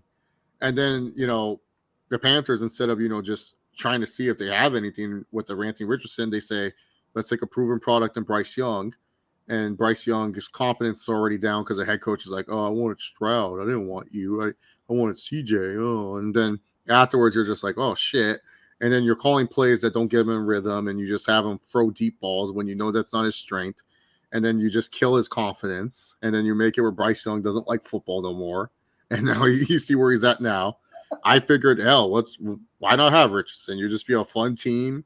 Just have a Richardson runs around like an idiot and throws deep balls to Jonathan Mingo or old man Thielen at that time. And hey, who knows? Maybe it's just a fun time. And maybe Bryce Young, He's in Indianapolis with a good offensive line, good running game, solid receiving core, and he looks a lot better. He looks like the Bryce Young we always thought he was going to be. But that's what I thought. I literally thought like maybe they would have done that, but no, they went with Bryce Young, and we see what happened. Like with the running quarterbacks, it's just like I was saying before. If you get behind, it's getting issue. back is tough. It's really tough, and so many people I think are watching highlights and are looking at they destroyed. I don't know. I'm just going to pick it. Coastal Carolina by like 45, and it's like yes, because they're playing Coastal Carolina. They're not going to be playing. He's not going to be playing Coastal Carolina when he's playing for the Colts or for the Ravens or for whoever. And it's just like I'm it's annoying me because I'm looking at it like, how do we go from 100 touchdowns after week 2 to like 66 after week 2? I think a lot of it too, and this is just defense is just adjusting. Of course, I think a lot of defenses are playing a lot more deeper than in previous years, and I think it's just more of the fact coaches. I honestly think social media has ruined football because I think the reason why I say this is that turnovers. It's so funny. People will shit on Caleb Williams and all these other quarterbacks. Oh, interceptions. Oh, it's so bad. Do we not forget that Peyton Manning threw like 28 his rookie season and he's an all-time great? To be fair, though, Peyton also threw for a shit ton of yards and a lot of touchdowns. Yeah, no, yeah, but he still threw 28 interceptions, and we're not going to like that. That's what I'm saying. Like the problem is social media is so quick to react. I just feel like a lot of coaches are just so afraid to see and to act like these coaches aren't on social media. You're blowing yourself. You want to know instantly what people are saying, and that's the thing. I just think a lot of coaches are like valuing. But it's like the coaches and the scouts should know better. Yeah, no, I think they're valuing possessions a lot more than they used to. I think they're like not just social media. I think analytics and Pro Football Focus also ruin football to some degree because they're like, oh well, if you have over 25 minutes of possession, your likelihood of winning is 75% and all this other stuff. And then it's just like, okay, cool, that's awesome. I just want like that's what I think. I think there's a lot of things where defenses have adjusted, but I also just think. The fear of backlash, the fear of making a mistake haunts some of these people. I think the NFL is more aware of like mental health and understanding that these players are humans too, and they're not just paid athletes. Like they're human beings with a lot of money. And then I think they're just valuing possession time. I think possessions are being super valued way more than they should be. Like I think a lot of coaches are afraid to take risks because immediately on social media you'll have Steelers fan 92 say, oh, what an idiot Tomlin is. Why would he do it on that play? I would have. And everyone thinks they're an expert too when it comes to certain things. Like they think they're an expert, and it's easy to tweet that and stuff. And look, I'm not innocent. But like there's a reason why we have a group chat where we can talk about things and have discussions instead of me tweeting out something and then looking like a jackass later. Like I would rather have a discussion in a group chat with people or look at the game. That's why, look, I pay for Sunday Ticket because I love the condensed games that NFL brings. I don't like an NFL Plus. I watch that because I like watching the games when I'm bored. Like I'll watch a condensed games and I'll go back and I'll say, what did they do there? Oh, what do you see there? Why do you do that? Because that's something I like doing. Stuff. And then I learn something different. I'm like, oh, okay, this is what they did wrong. This is what they did this. And I think the coaches are just overvaluing time of possession. They just want to make sure that they don't waste a possession because a wasted possession is a win or loss. But ultimately, it's hurting the watchability of the product because, like, as a Chargers fan, do I want to see Herbert only throw for 130 yards and stuff? Like, I know what this guy can do. Like, look, NFL posted every throw of Herbert's career video, and I watched it 5 times. And like, I saw those deep balls, and I'm like, yeah, this guy's. He can throw, but for whatever reason, we got to value the football. We got to value the possessions. And, like I said, I think social media ruined it because these coaches, like, and I'm sure they have a social media person that is right there and they tell you, like, I think some coaches are just too into this Twitter shit. Like they'll be like, what are they saying on Twitter? What are they saying and stuff like that? And yeah, I think it's just right now we're in that weird era of, and then also too, you know, like we're just in that weird era. It's just that weird era where we're getting coaches that want to protect the football, and we're done with the coaches that are like, let's just throw it like 50 yards down and see what happens. I think we're gonna get a shift back to power running. Yeah. That's why I like the Chargers hire Jim Harbaugh, because I felt the shift was happening where quarterbacks are always gonna be valuable. Like, you want a great quarterback, but ball control football, is something that hasn't been around. And if you look at a lot of games, you will say, man, they would have won that game if they just ran the football. I'm such a fan of ball control offenses. It's not even funny. Yeah. Which is why on paper I should really like running quarterbacks. because they can fumble a lot more. They fumble more. They're not reliable. So. Like that's the thing, and it's just like the issue is run first quarterbacks, because they can't come from behind. They have to play ahead, and a ball control offense. Yes, you want to be in the lead, but you have the ability to go up tempo that you can get the lead back, and that's the thing that's missing. I think that's really what's missing, and and to your point about making playbooks versus programs, and to Brady's point about playbooks and programs, it's tougher to draft a wide receiver that's going to be able to make the plays in the NFL to get you back, because they're learning a playbook and not a program. Yeah, exactly. They're learning to be. It all feeds into itself. That's why like Rashad Bateman, I never liked him as a prospect, because I was like, at Minnesota they were running the football, and he was just a great run blocker, and I was like, yeah. And he would have like these games that he would go off, and people were like, oh, see Bateman, and I'm like, yeah, I saw Bateman. I wasn't impressed, and he has proven me right of not being impressed. Like I said, he can run block. Everything else, he's hit or miss. You know, decent enough route runner and stuff. But yeah, that's a thing too with wide receivers. You know, nowadays too, a lot of people overvalue speed. You know, they want those speedy, undersized guys that will, you know, no one's going to be Tyreek Hill, you know, and you've seen other speedy guys. They haven't translated well in the NFL. Look at John Ross. John Ross should honestly still be on a team, but he isn't, because he couldn't run routes correctly. He just had speed. There's hope for Xavier Worthy. Hopefully he can, you know, be a better wide. He had a bad game against the Bengals, but Cam Taylor-Britt will make anyone have a bad game. So it's not like he was being covered by some bum. He was being covered by a very good corner in the NFL. So yeah, that's the problem. Like, speed and athleticism have dominated, but it's like funny. These coaches are not really abusing that speed and athleticism. They're like, oh, well, gotta make sure that Chiefs fan 92 does not call me a loser on Twitter. Like and then these Pro Football Focus motherfuckers being like, oh, I'm giving this guy a 65.6 grade. Yeah, he didn't do that well on this coverage zone right here. Like, I am the biggest against PFF. Like people were like, yo, Chase, you see the Chargers? They had the highest graded tackles this week, 1 and 2. And I was like, cool. Last week against the Raiders, they were not even our highest graded players. In fact, Alt had a tremendous game, and he was rated 69.5. How the fuck this week he's a 92.6, but then last week he was a 69.5? It makes no sense. It's all stupid. It's all stupid numbers that they bring on. They're the Dave Meltzers of football. I think I hate them more than Meltzer. Because people rely on those stats, and they'll just be like, oh, well, you know, he was ranked 17th last year in Pro Football Focus.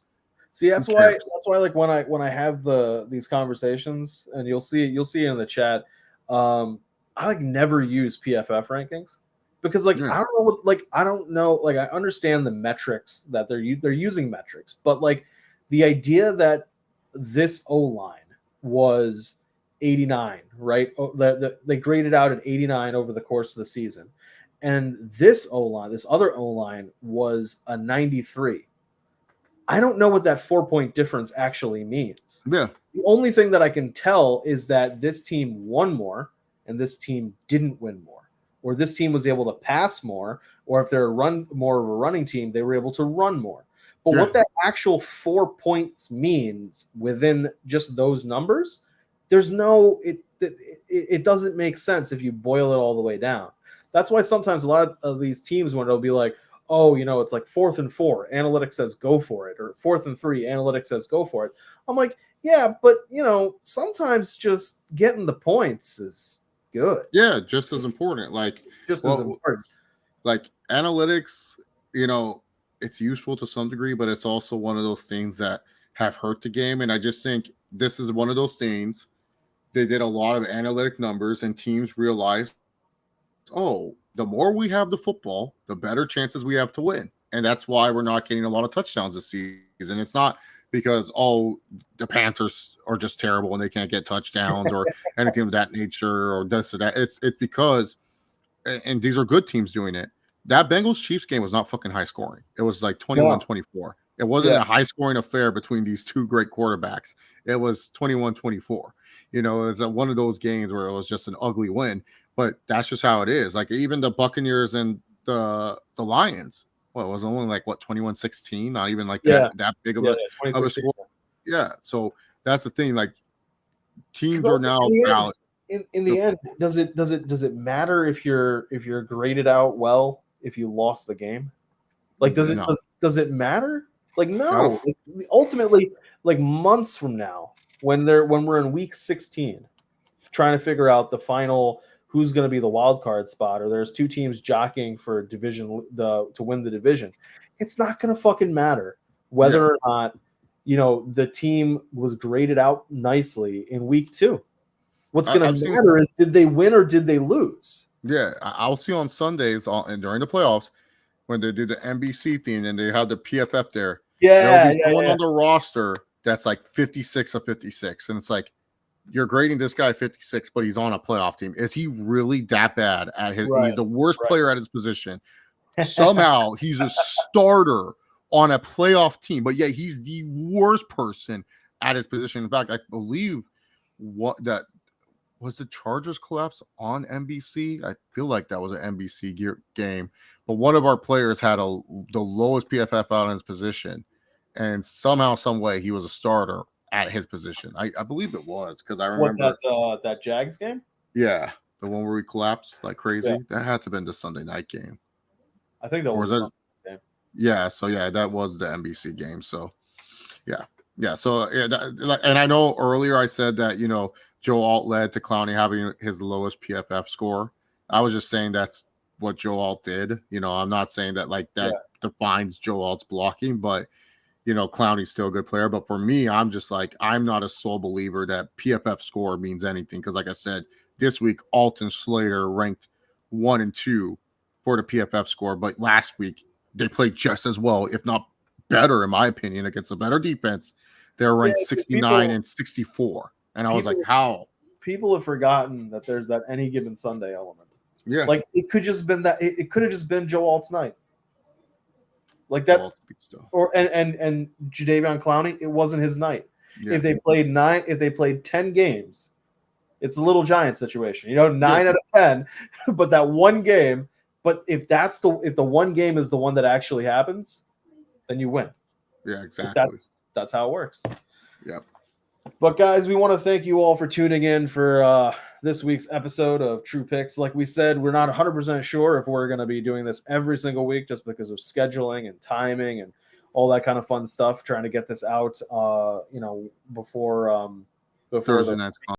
Yeah, before Thursday night actually happens. But let us know, where you agree with us, where you disagree with us. We have a few where we are not in lockstep. Those are the ones that are going to be fun to watch. It'd be really funny if we did. It would be ridiculous, but money line parlays with just all of these, just straight down the line, exactly what our picks were. That would be really funny. I've done that before, and I missed on like 2 games. You know what I do? If there's like underdogs I like, I'll just parlay them. There's that one underdog.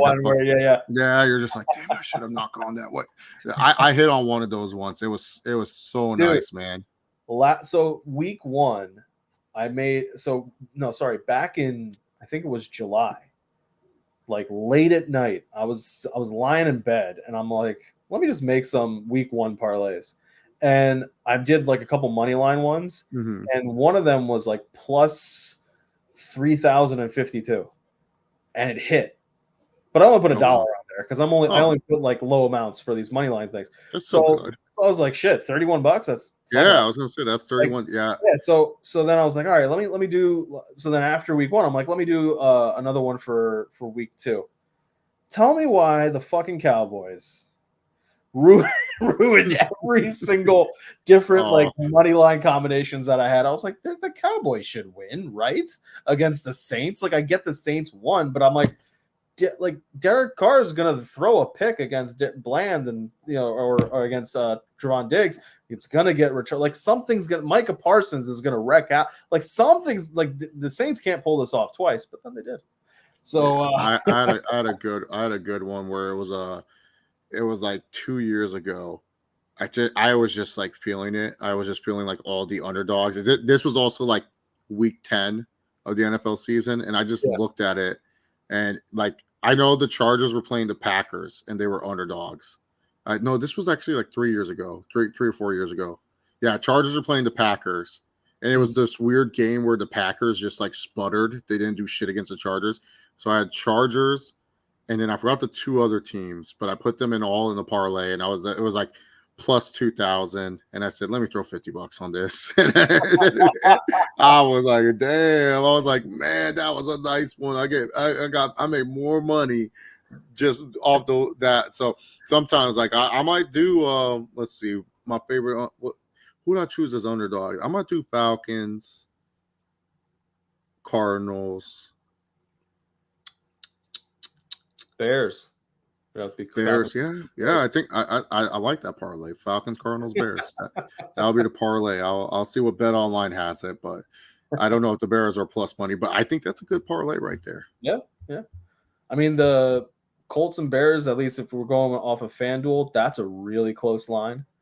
Falcons, Chiefs, that's not as close of a line, and then Cardinals, Lions, that's not as close either, but it's closer than Falcons. You'll make some decent money off of it. Let's see. Oh yeah, it should be good odds. To be honest, like also too, I would jump probably if you really are a believer in the Chargers to jump on that because I do see those odds evening out. To be honest, on the money line. Yeah. Let's see what this parlay would be looking like. Cardinals at plus 135. Bears plus 105, and then Falcons and Chiefs. Falcons at plus 155. That's plus 1128 right there. That's not bad. That's not bad. I like that. I think that's a good. You put that together, put $10, you could win $101. Do it. Why not? Might as well. Yeah. But guys, we'll catch you all next week, and we'll see. I'm saving the spreadsheet. We'll see how we do throughout the course of this year. Luckily, starting in week 5, we'll be able to pick fewer games. The bye weeks will start up. But thank you all for tuning in. Chase, let the people know where they can find you. Well, tomorrow I'm going to be an honorary Jets fan as I go on the Let's Talk Jets radio with our good buddy Romeo Anthony Colon. It's going to be hosting a Jets stream. He said, Chase, I need entertaining people. You're the best one for it. And I said, thanks, man. I tried to find my LaDainian Tomlinson Jets jersey. Couldn't find it anywhere. Must have Goodwilled it. So I bought a Jets shirt off Amazon, so I'll be there. Round the point. I'm also going to be there. If you're watching this on Thursday, go on that channel. I'm probably live with Steve talking about that great AEW Dynamite that happened as we filmed tonight. I'm going to be watching it in the morning, as always. I don't watch AEW live. I watch it on Thursdays. The real people watch it then. And then I don't know what else is. And then Sunday, I don't know. Maybe I'll be on for Chargers Steelers. I haven't decided yet.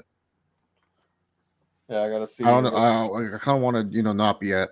Kind of want to watch Jim Harbaugh's first test just by myself. Just be all like who's got it better than us? Yeah, in the zone. Well, alrighty, guys. Thank you all for tuning in. Remember, take care of yourselves and each other, and we will catch you all